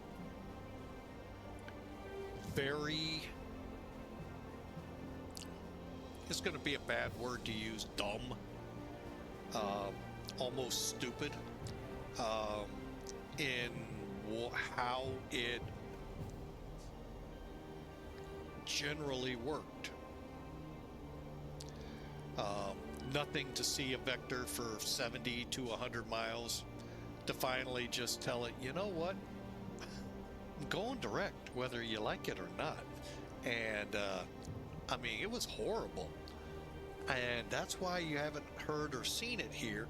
The other is, I flat out couldn't figure it out.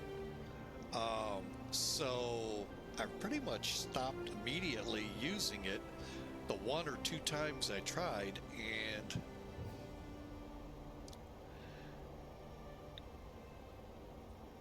settled for VATSIM, POSCON, or no ATC.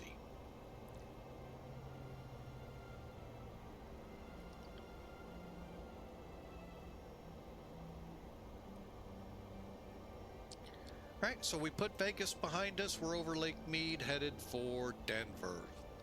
We're going to start getting into more of the Rocky Mountains you all know. And we'll be into Denver before you know it. And then we'll be on to flight number 2. Again, hope this Wednesday hump day is going well for you. Call it hump day. We're getting over the hump. Heading into the weekend. The weekend is beginning to show itself, folks. I hope you have a great one planned. I know out here in the Midwest of the U.S., it has been phenomenal. Nice to see the rain showers starting to pick up again after that hurricane last week. I said that yesterday as we flew through a few of them. But I hope you all have a great rest of your week planned. Unless plans change, Thursday's flight is still on. The 2 island hop flights that I have set up were just put in case we could actually change to a different flight. And I really would like to. We'll see, though. I'm not sure how this weekend's playing out. We'll have to just wait and see. So,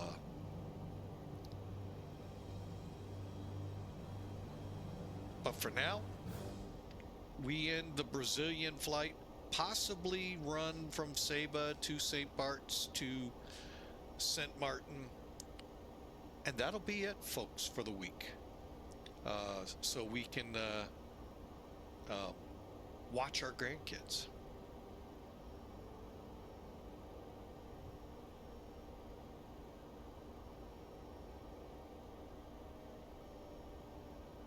But currently 1 hour out of Denver, and been a while since we've been into Denver on stream, so it ought to be fun. See what the changes, if any. I don't run extra sceneries. Always worried about frame rates.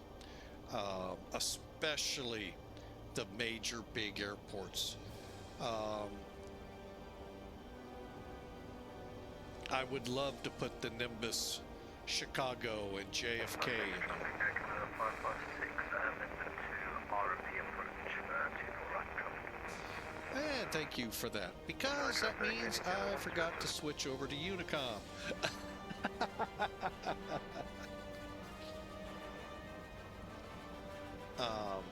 So those are the reasons why, and I know Nimbus has pretty good track record. Atlanta seems to do well for me, although, as I tell you when we're there, I don't know the auto gate well.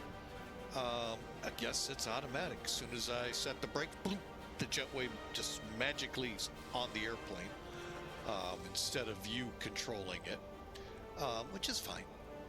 It's however the developer wants it. I'm not sitting here to complain. It's just hard for me to understand it.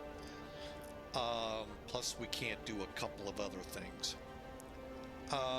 JFK, I'd love, because I used to be in and out of there a lot. I've kind of steered clear because it's one of those frame rate hoggy cities for me, not necessarily you, that when I get close, frame rates begin to disintegrate, especially if I'm on VATSIM.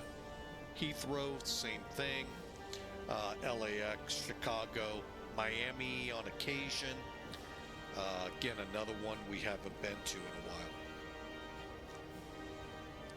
So those are some things coming down the pike. But that's why one of the reasons we don't run a lot of scenery on here. Two, I hate to tell you this, folks, there are some things I would love default scenery to change, but the overall look, feel, I actually like.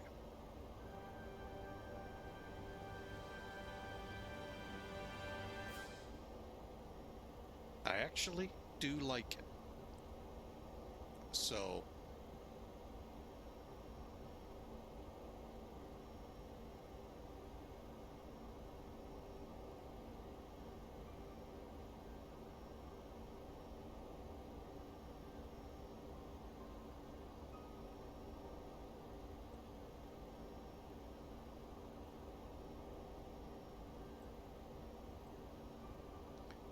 all right, so the mountains are, well, we're in the high desert. We're beginning to get up to the mountains that lead into Denver. So relax, enjoy the music, folks. We'll be on the ground in about 45 minutes or so. Okay, closer to an hour.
All right, folks, we're back with you. Sorry for that. CLA has joined us. Let's see where we are. If they want us, they can reach out. We're getting close to Denver.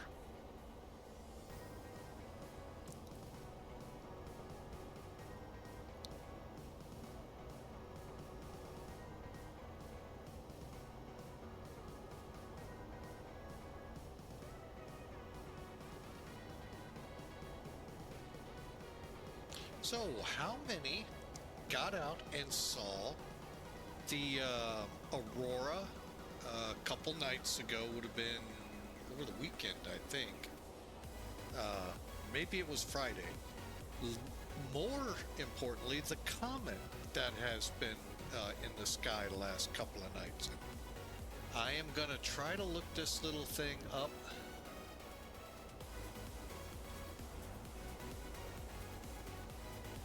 The Schunnison Atlas? To Schunnischen Atlas? I know it's been in the sky here in St. Louis last couple of nights. Just curious, are you all seeing it? Have you gone out and even tried to find it? Last night, it appeared like it could have been right in dusk dawn or dusk evening time. Where I guess this is a pretty bright object going through, so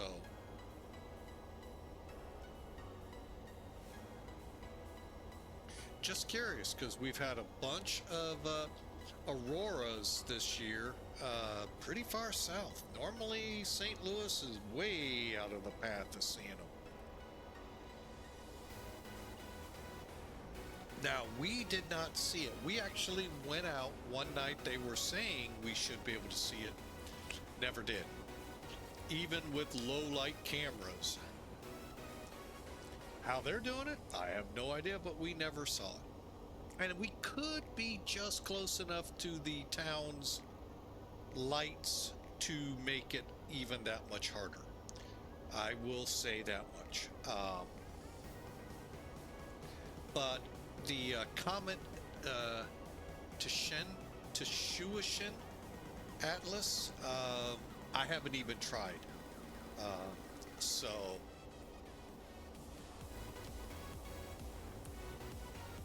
just curious if any of you out there have indeed had a chance to check it out, or if it's even been visible in your areas, because I do realize we do get out to the world. So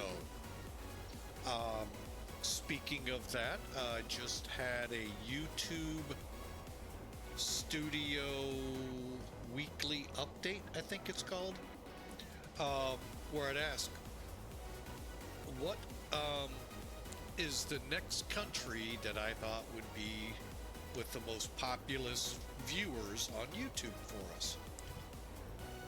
I actually thought the UK was Germany. So I thought that was pretty cool. Again, shows how we get out. I know we have a great viewer in Ukraine. We actually flew with him a few weeks back. We also have viewers in Brazil and Costa Rica that I'm aware of, and Philippines or Indonesia. Can't ever remember which one. And of course, he'll probably come on here and say, oh, it's a different one. It's this one. But over in the Far East, along with a bunch in the UK, elsewhere dotted throughout the European Union and United Kingdom. So welcome in. That was just a neat little wrap up that I like, going through every week. It's interesting numbers, helping me, nudging me closer to pulling that trigger and just go ahead and go for the monetize.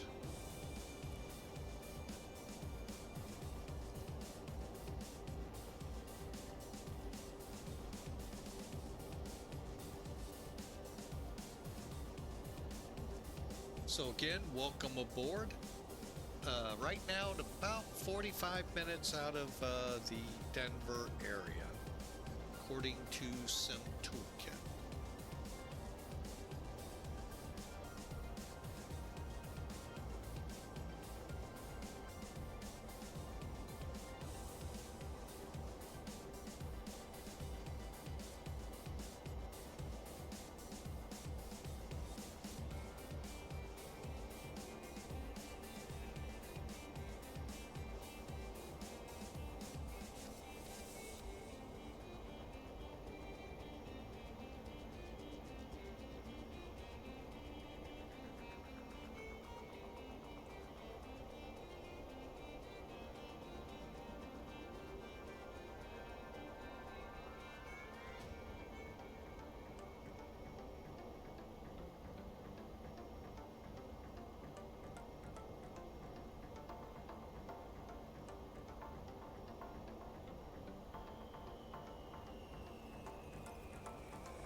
Alright folks, just checking in with X-Plane about the issue we had earlier in the week from Madagascar over to Zimbabwe with all the black water texturing. It only occurred on that flight. All flights since have been like they should be.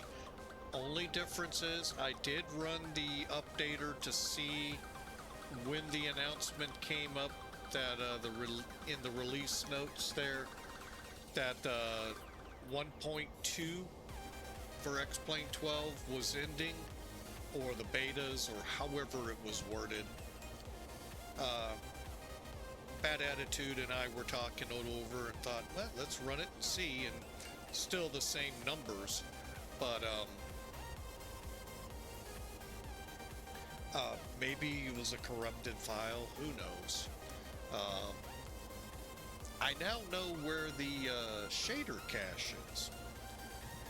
I'm right now not going to touch it unless the folks over at X-Plane are there with me, or are telling me that's where I need to go.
All right.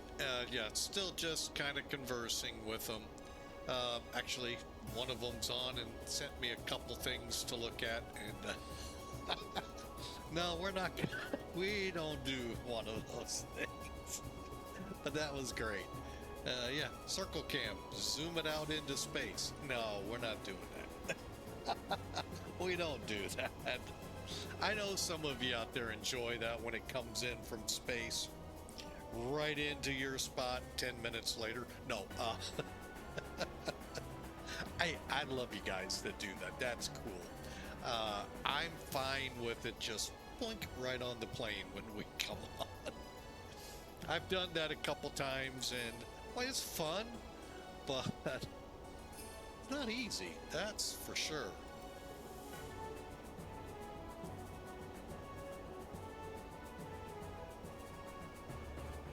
And I'm assuming strictly assuming, and I understand the term. Circle cam is when you click C, and either I must accidentally maybe hit it and not realize it, or something. But that's what they're thinking may have triggered it.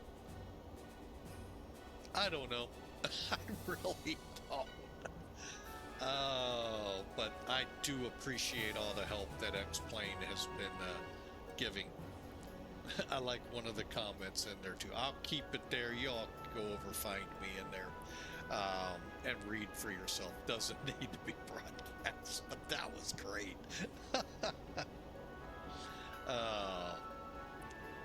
So I hope y'all are enjoying. We are like 30 minutes out.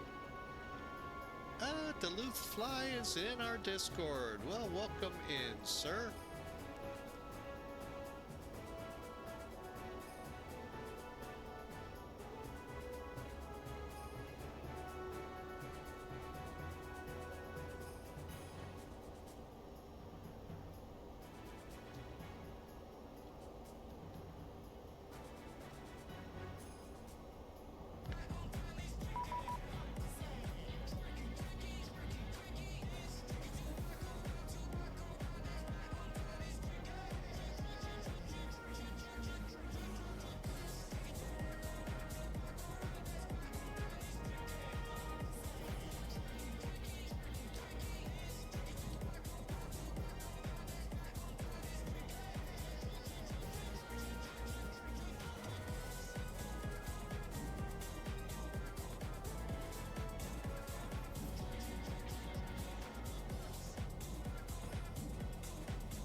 right, we're 87 miles out. Time to get back in the cockpit here, folks, and let's do some work, shall we? All right, let me...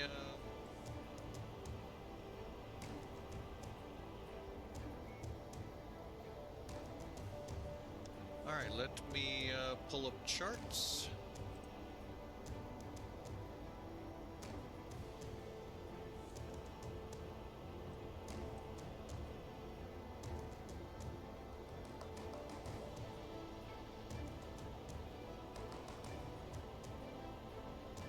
All right, our first altitudes to worry about, actually, 13,000. Let's just go to 27 for now.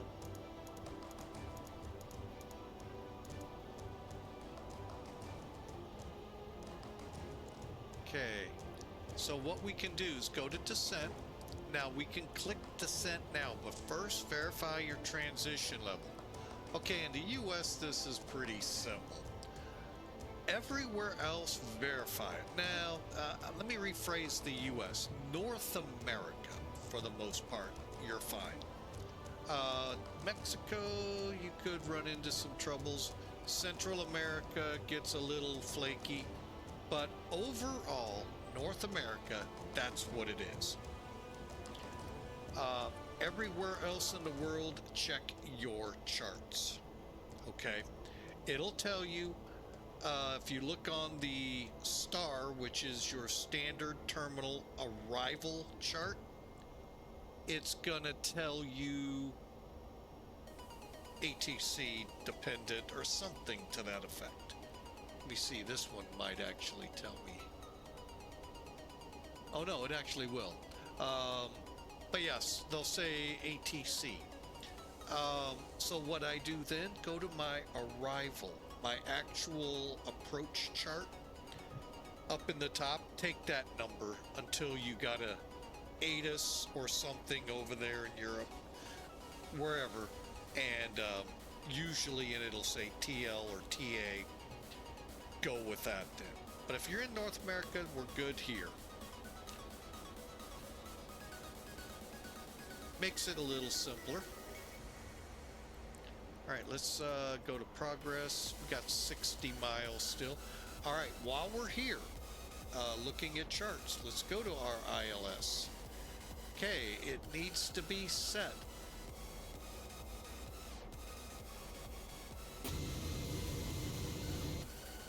It's gonna take me now. I got myself trained, now I gotta untrain.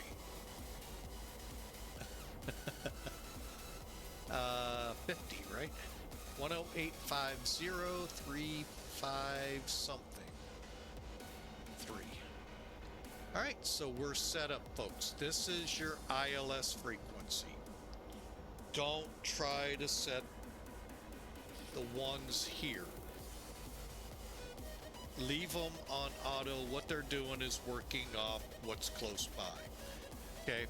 We've got plenty of fuel. I'm not worried about the discontinuity back. We're at 10.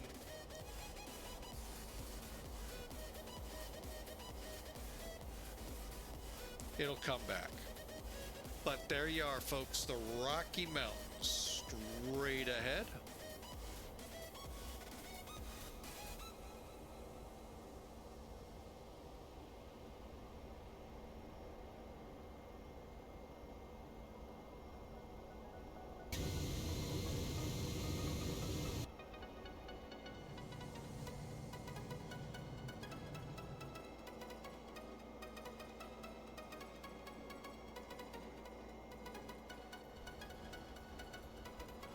Boy, they really are looking a lot better. I've got to say, and probably no changes, but they coming out of New Zealand towards Sydney a few weeks ago. Everything looked a little different, and I think we had an update, and that looks really good.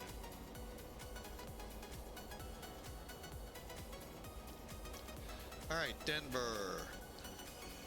Okay, we got no controllers. Got simply no control out here. let's see. Still planning from the south, so 3534s. All right, so we're going for 3-5 left.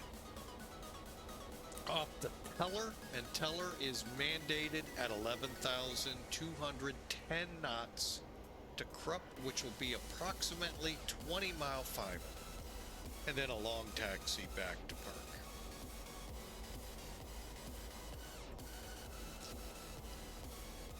All right, so pretty simple. We're basically in the get ready for landing mode.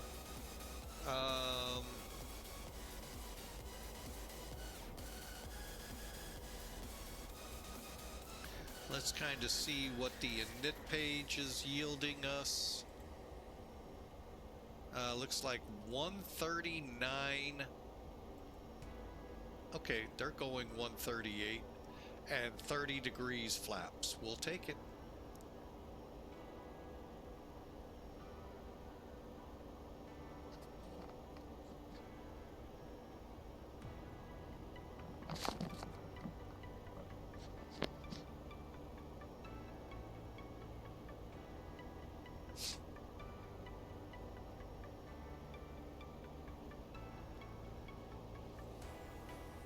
$33 miles, okay.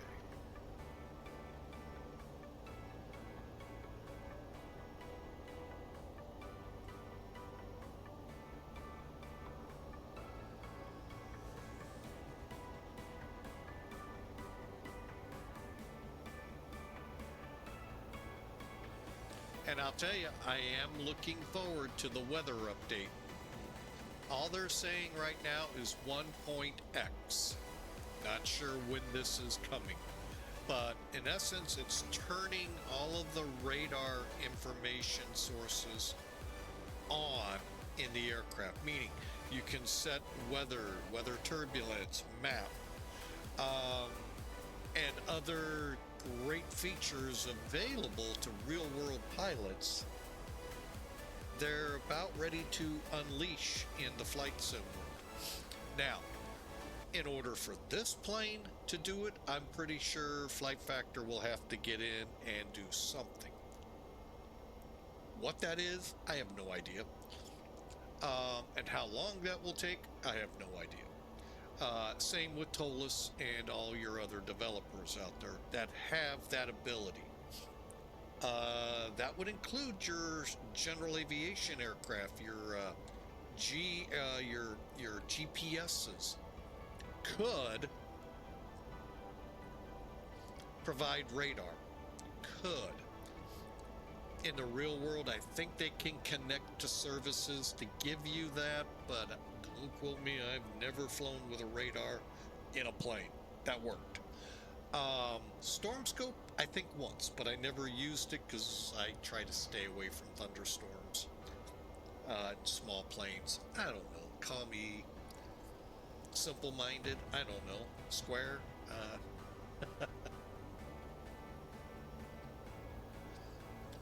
Oh.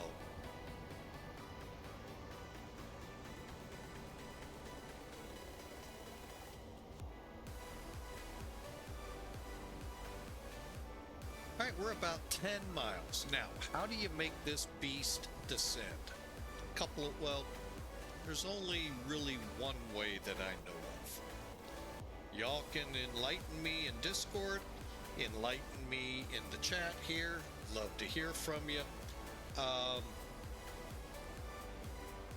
Only way I know how is right here. Go like normally we have them on legs or progress. Yeah, I didn't think it helped. I was going to say, for those of you on across the pond with this plane, this page could be very beneficial, but it's not. Never mind. Go to descent. When you get where you want to descend the aircraft, and you notice you have it right here on your nav display, making this so people with eyes like me, hard to see things sometimes without our glasses, and even then, still hard to see. So you can see we're about 10 miles out. I'm going to go ahead and start. Some aircraft you can click right here. Not this one. So descent now, or there is, I guess, another way. I did remember this. Wait. And it will start down at that point.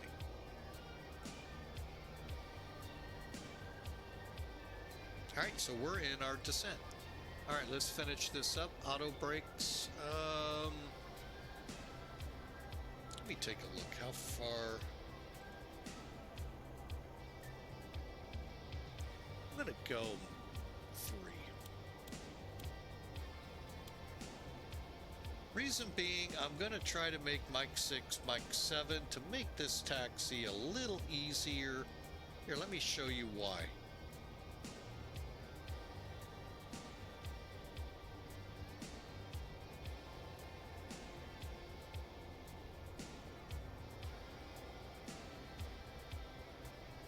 Okay, so first off, here's our ILS. We're coming in from Teller. Here's the information for those curious. Teller to Vale to Krupp. Okay, Krupp, approach transitions to Krupp. Okay, I don't know what that all is supposed to mean. But here you go. DICEE. We talked about that in LA. Denver approach, Denver tower, Denver ground. Okay, so we need to make sure 108.5 is set.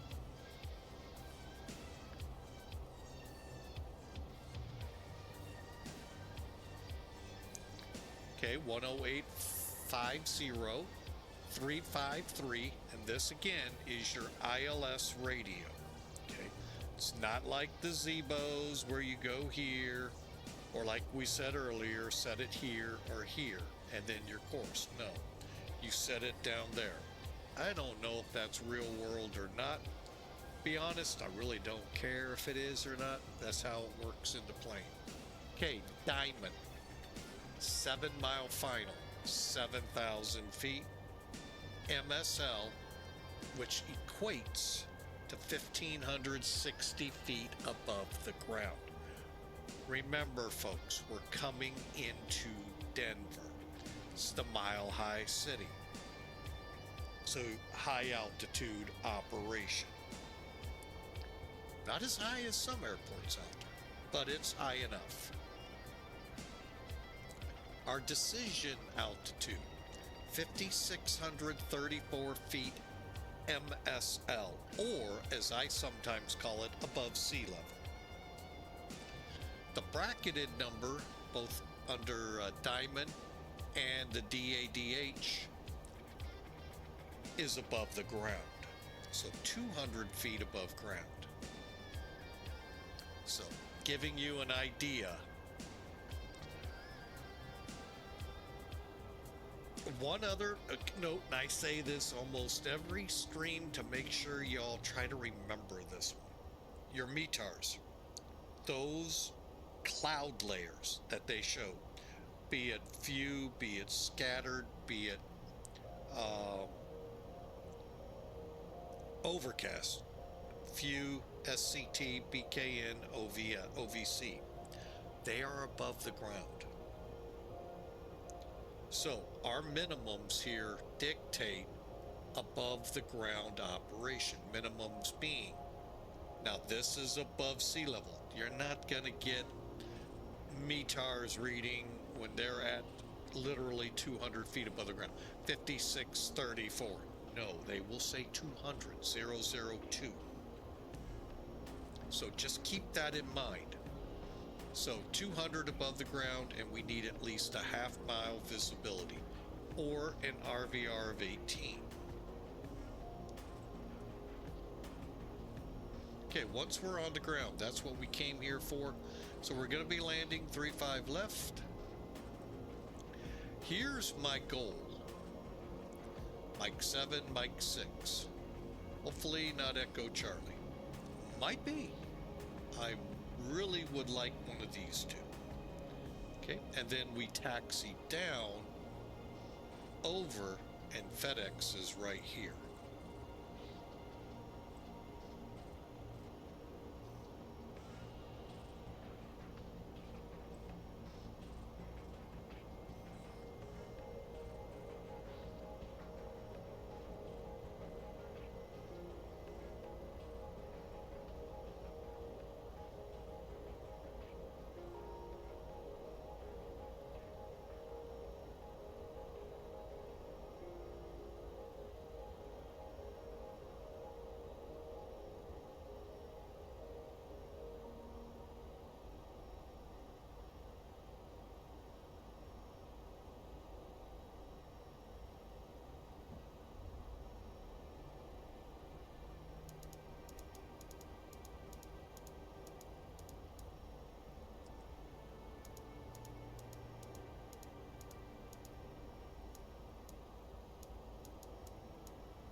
All right, we got a little negligent there.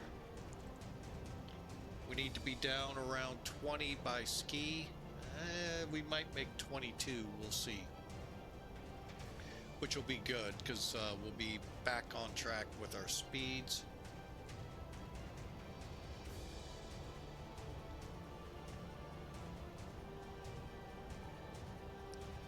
All right, now we can take over speed at any time. You see how this changes from arrows, which would set the speed up or down? Or we can click on it. You don't get that feature here. Now, you did in LDS.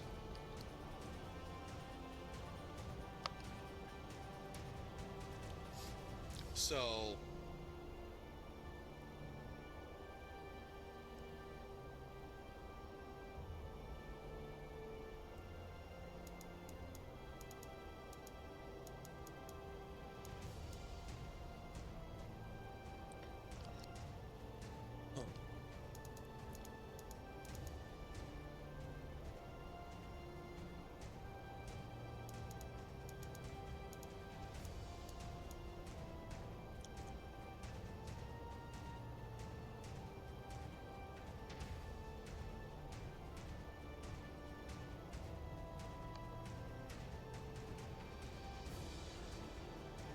all right, we got into the pocket here, and we're going to cross right at the right numbers.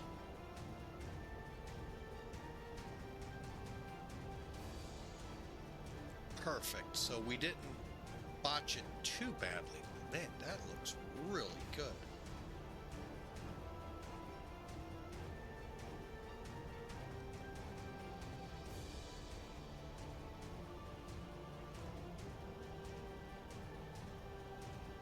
But again, I'm not in this for competing against the other sim.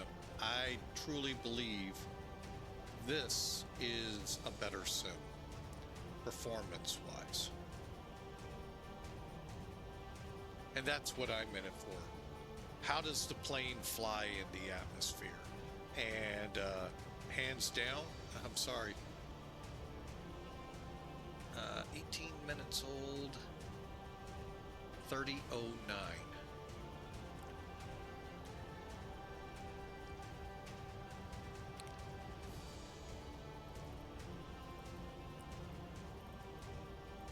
Okay, see the altitude disagree come up this time? Simply do that. And then while you're here, you might as well set this one too. And we're beginning the slowdown. Let's see. And we're going to go ahead, head for next up is 13 and then 11.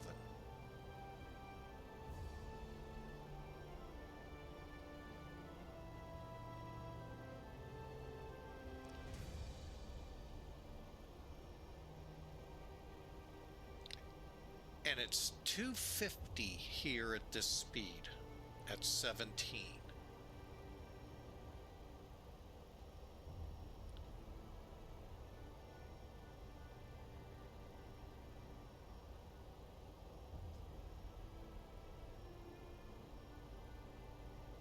right, let's come on down to 13.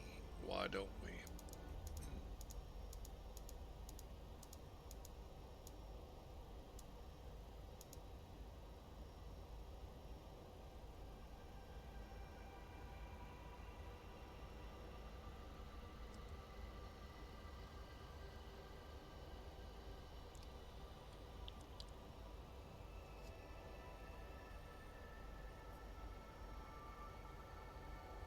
All right, we're gonna take over speed. Well, let's go ahead, throw up some speed brakes to keep us slowed.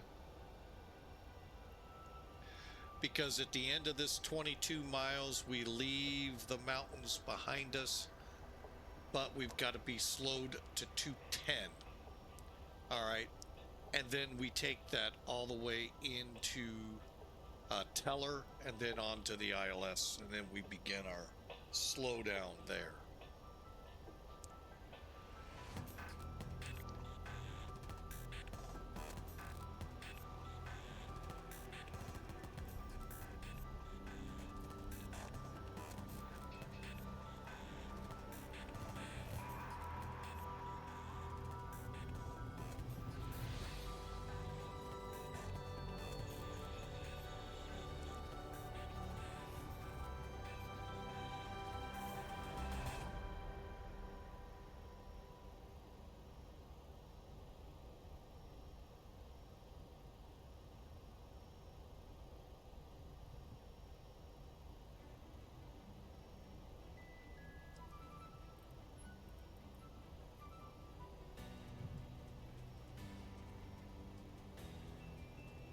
Perfect. We want it just ahead of Craig so that we can do the 2000 drop to 11, hold it till Teller, and potentially onto our ILS. All right, so there you have it, folks. We're descending. I'm going to go back now, do a quick check here. Okay, we passed that. Anti-ice not required. Runway lights come on at 10. And we'll use the speed brake here as best to control speeds.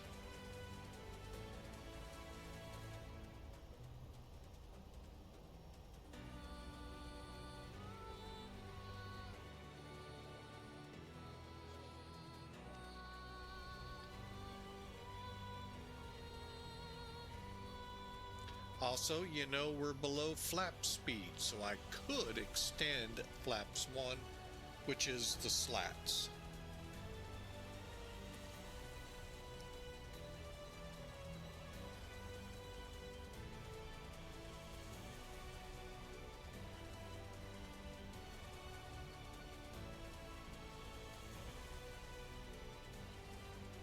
All right, I hope you all enjoy. It's been fun flying in here. Make sure nobody in Denver land is here.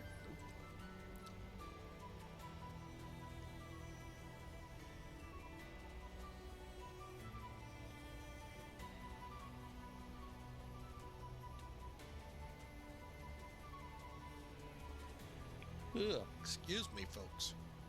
It was definitely been an interesting week. But I'm sure each of you could tell me the same, you know, that you all had interesting weeks. So,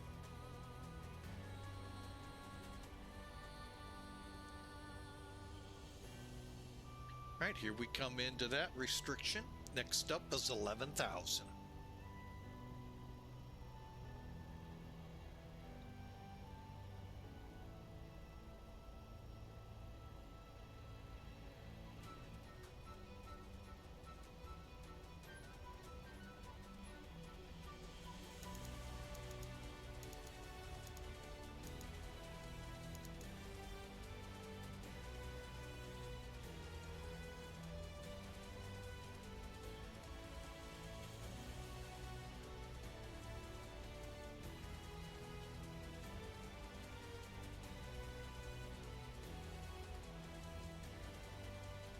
Again, we're shooting for 138 on our landing speed, flaps 30.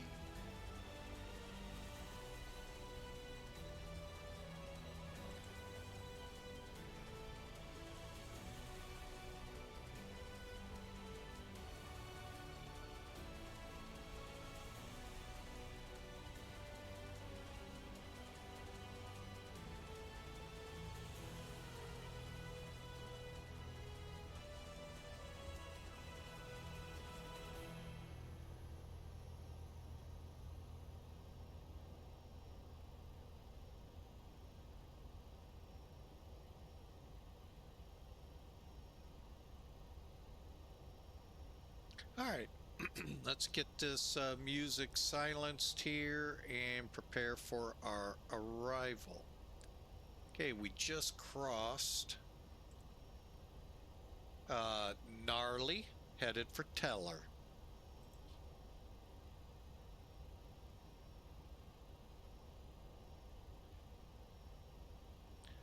Possibly the ILS coming online.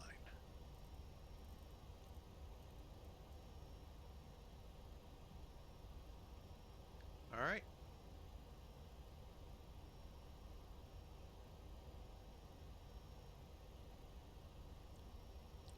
Okay, Teller, Vale, Krupp. Okay, cool. And we are 11,000 all the way to Krupp. And I'm going to go ahead, kick landing lights on.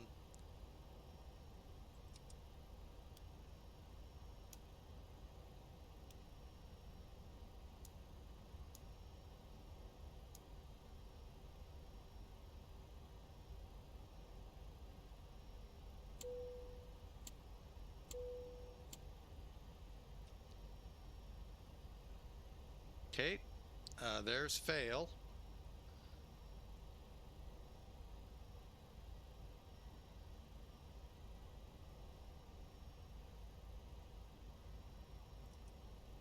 Approach is set.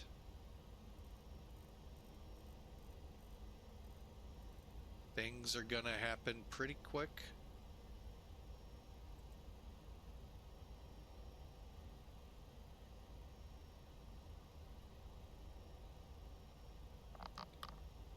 And while we are in level flight, folks, is a good time to think about slowing if you're able.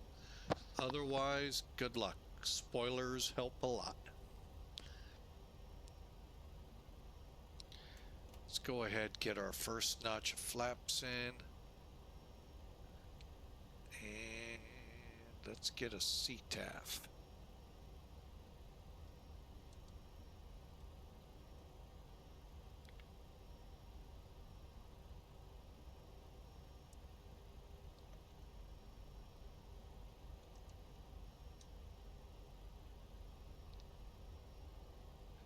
$24,300.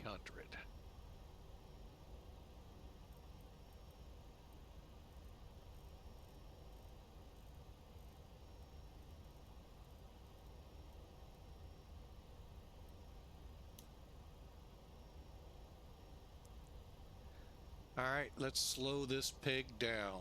180. Actually, I'm going for 160.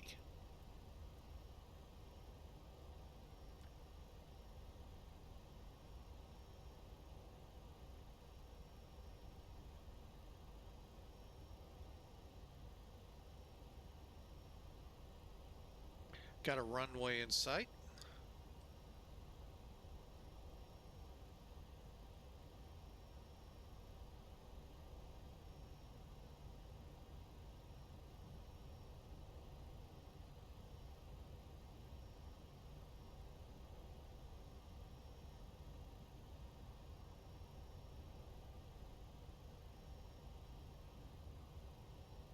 All right, so it's going to be like that. Okay.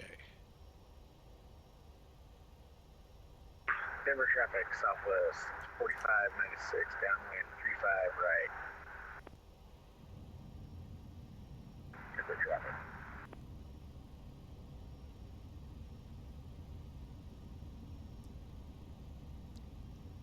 Okay, 3 green.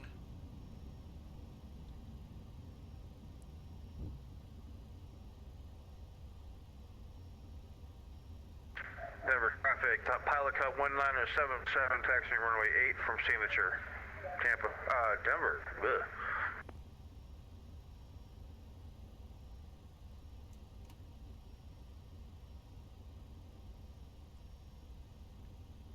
Denver traffic, this is FedEx 811 Heavy, approximately 5-mile final, 3-5 left. Watch out, boys. He doesn't know how to fly that thing. I'm kidding. Where's the key? Under the mat where it belongs. I don't know.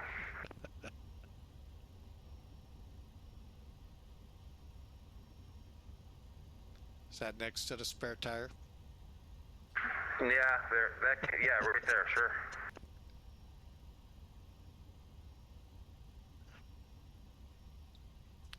All right, we're gonna take it.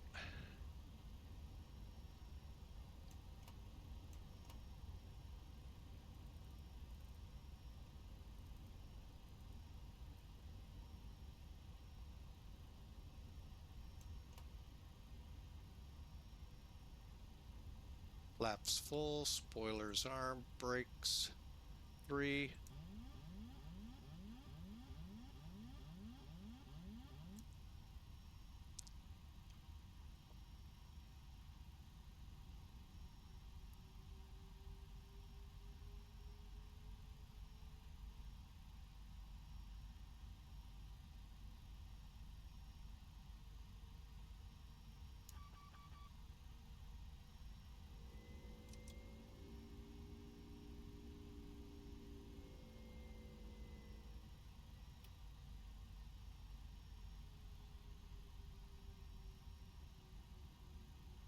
All right, folks, there we go. We're a little high like always, but lined Denver up. traffic, Southwest 4596. Short file for 35 right. Denver traffic. 1,000.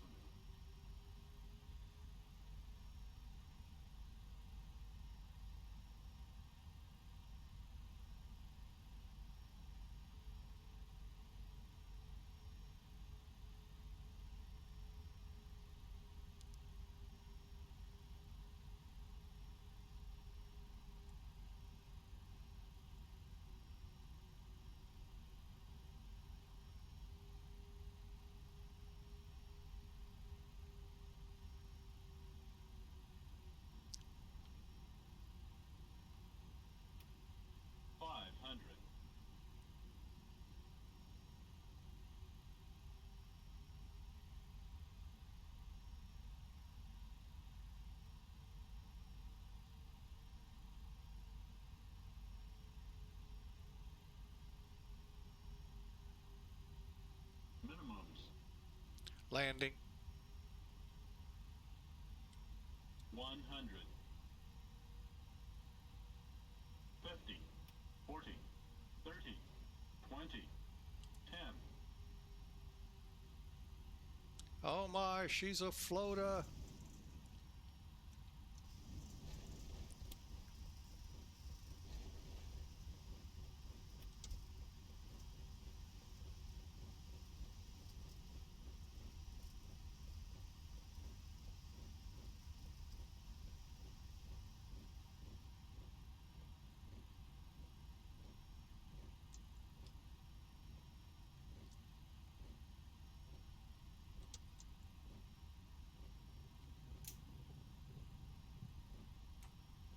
Had a feeling they hadn't deployed.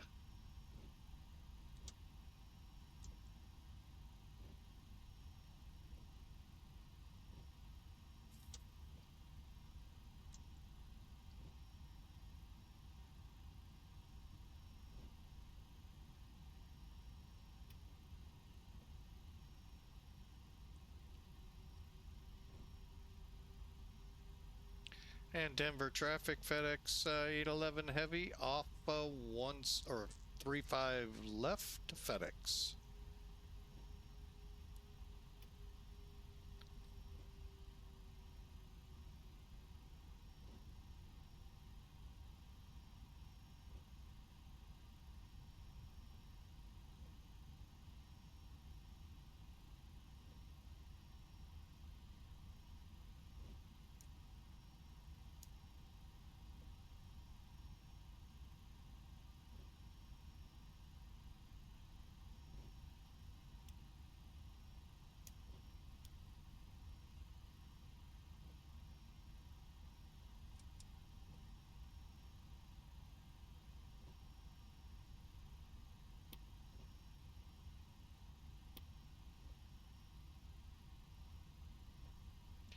Welcome to Denver, folks. Don't know how good, bad, or indifference, but we had a floater.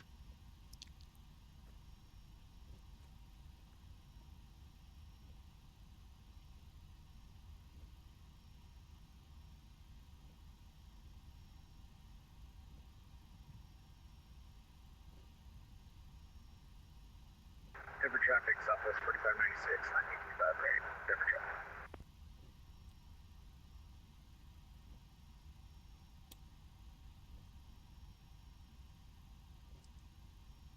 For traffic, pilot cut 1977, holding short runway 8 at Mike.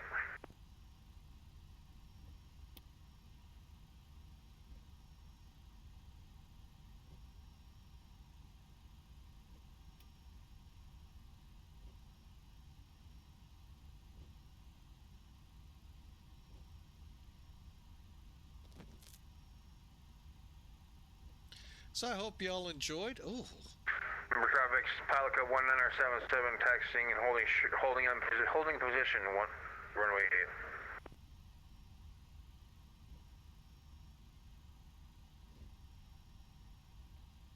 all right. Not one of my better landings, not one of my worst, just a nice floater.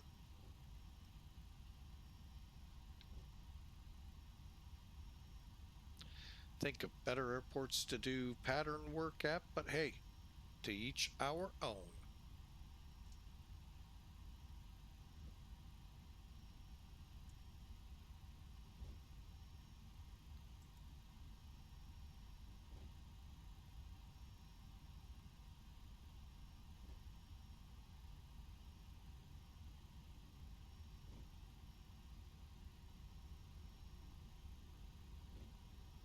Yeah, we got to go all the way down to where we touched down at.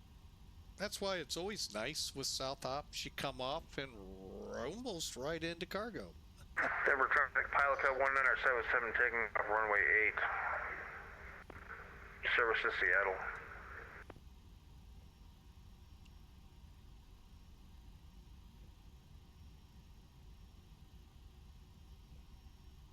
So again, hope y'all are having a great week.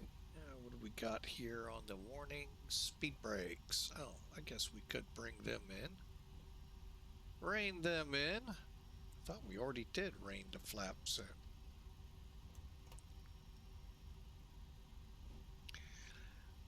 Let's see. We'll go through the rest of this after landing now. Throttle, speed brakes, autopilots, left and right, flight directors off, speed brakes and auto brakes off. Denver traffic, Southwest 4596, 1825 right. Forward terminal. EPU on. And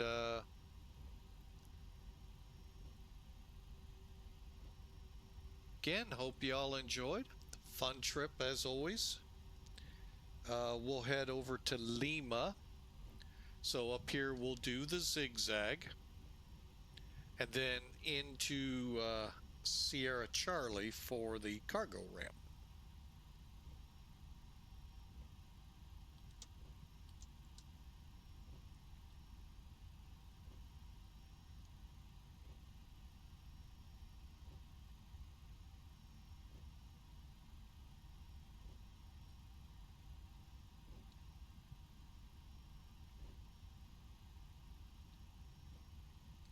And this is where some of the de-icing goes on, folks.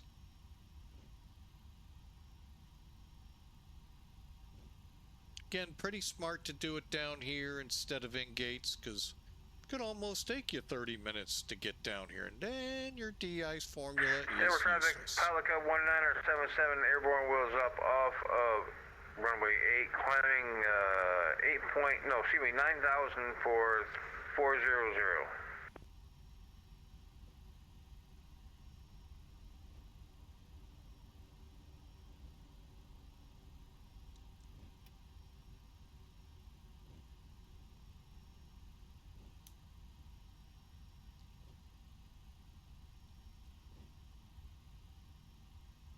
All right, and here's Sierra Charlie.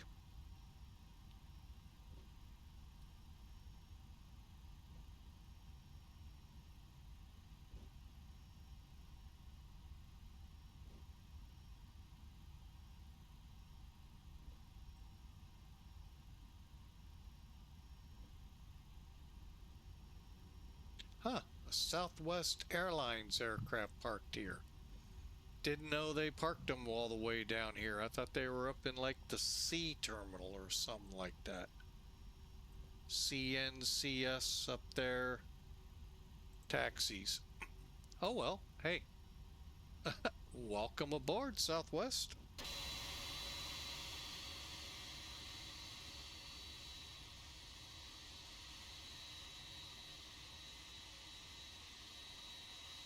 Up, he must have realized he's in the wrong spot or just disconnected.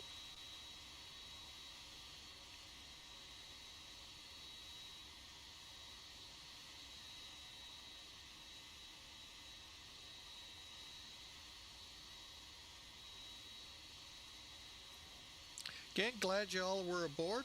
Hope you enjoyed our time together. And you know what? I think I just might take this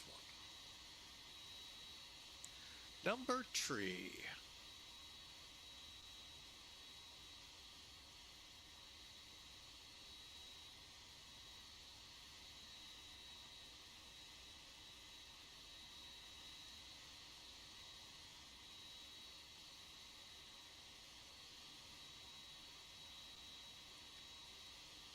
All right, welcome in again, folks. Glad you all are apart. Parking brake is set. All right, APU is showing a run. Let's go ahead, click the generator on and the bleed.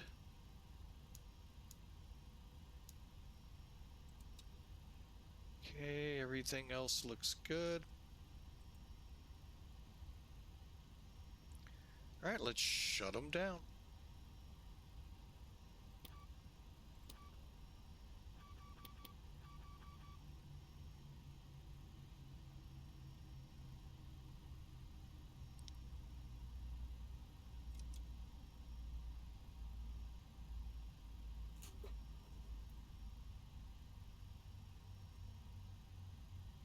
And the airline. Oop, that isn't going to catch it. It's that button. Wow, I'll take it. 811. 288 feet a minute. We'll take it. Log it. All right, and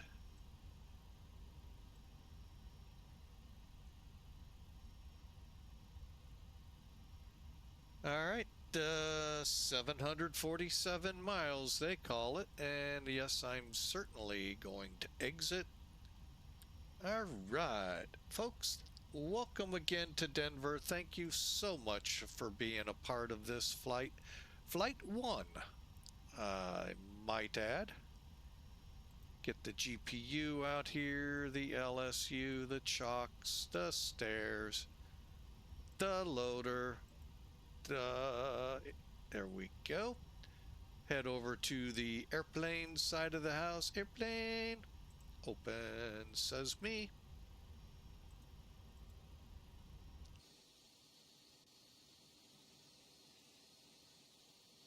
And there you have it, folks. Welcome into Denver.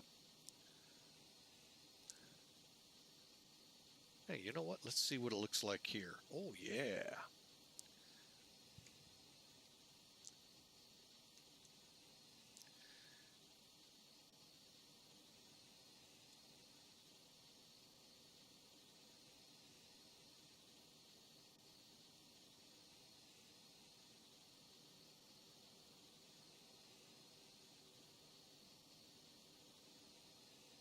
All right, there you go, folks.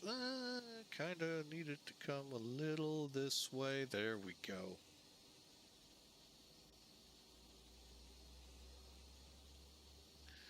There we go. Much better. Much better screenshot. All right, so I hope you all enjoyed. Great flight, great time. I must add, unload. We'll minimize that for now. What am I looking at here? Oh, one more look. Landing at 154 knots. We were that fast? 288? Holy mackerel. A little fast, that is for sure. All right, so close that out and close that.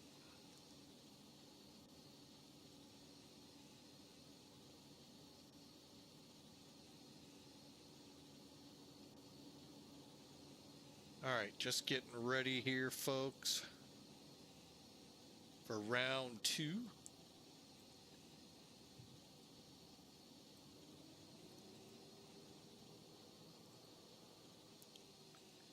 All right, let's get in here and brief this flight out, shall we? All right, we do that, folks, a couple of ways. Now, we've looked at it from the airline. They got us at like 200. Oh, let's just, starts.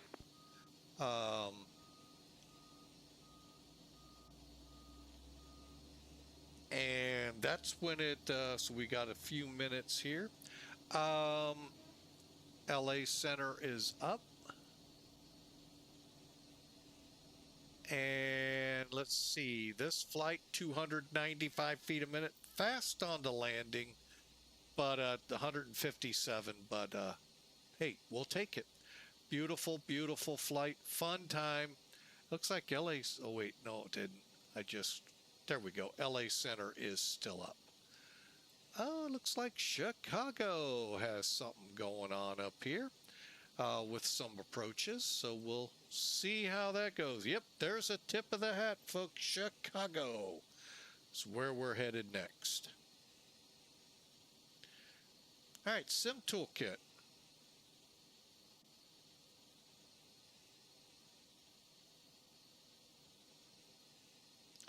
As you can see, maybe the numbers, they got us at 427 and 157 knots. So either the other two were grabbing us on the bounce. I don't know, because I do feel like we bounced.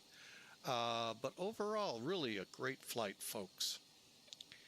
There you can see our little button hook out of here to get on course.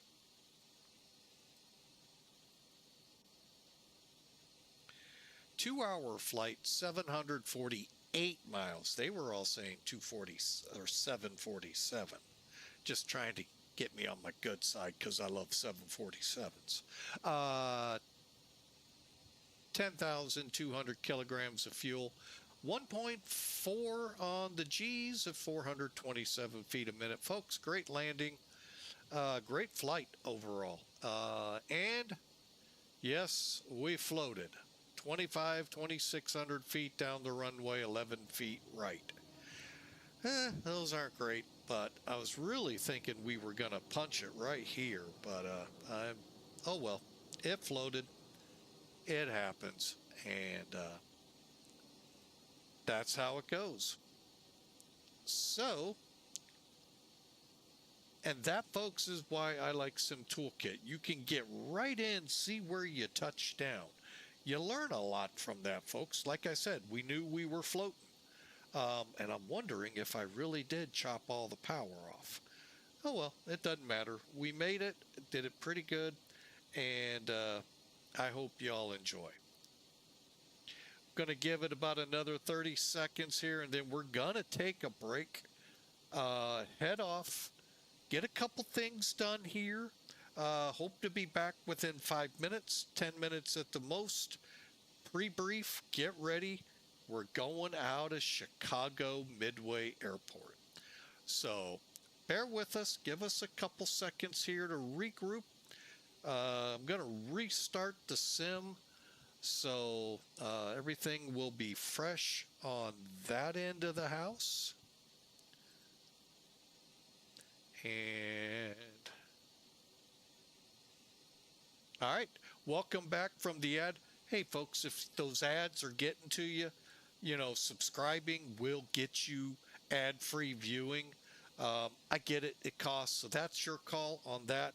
But if you're looking for ad-free viewing, subscribing is your best bet. We would really appreciate it.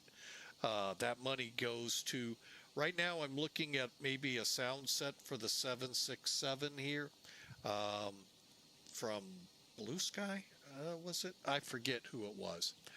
But stay tuned. We're going to take a break, and I do apologize for those of you that just came out of one.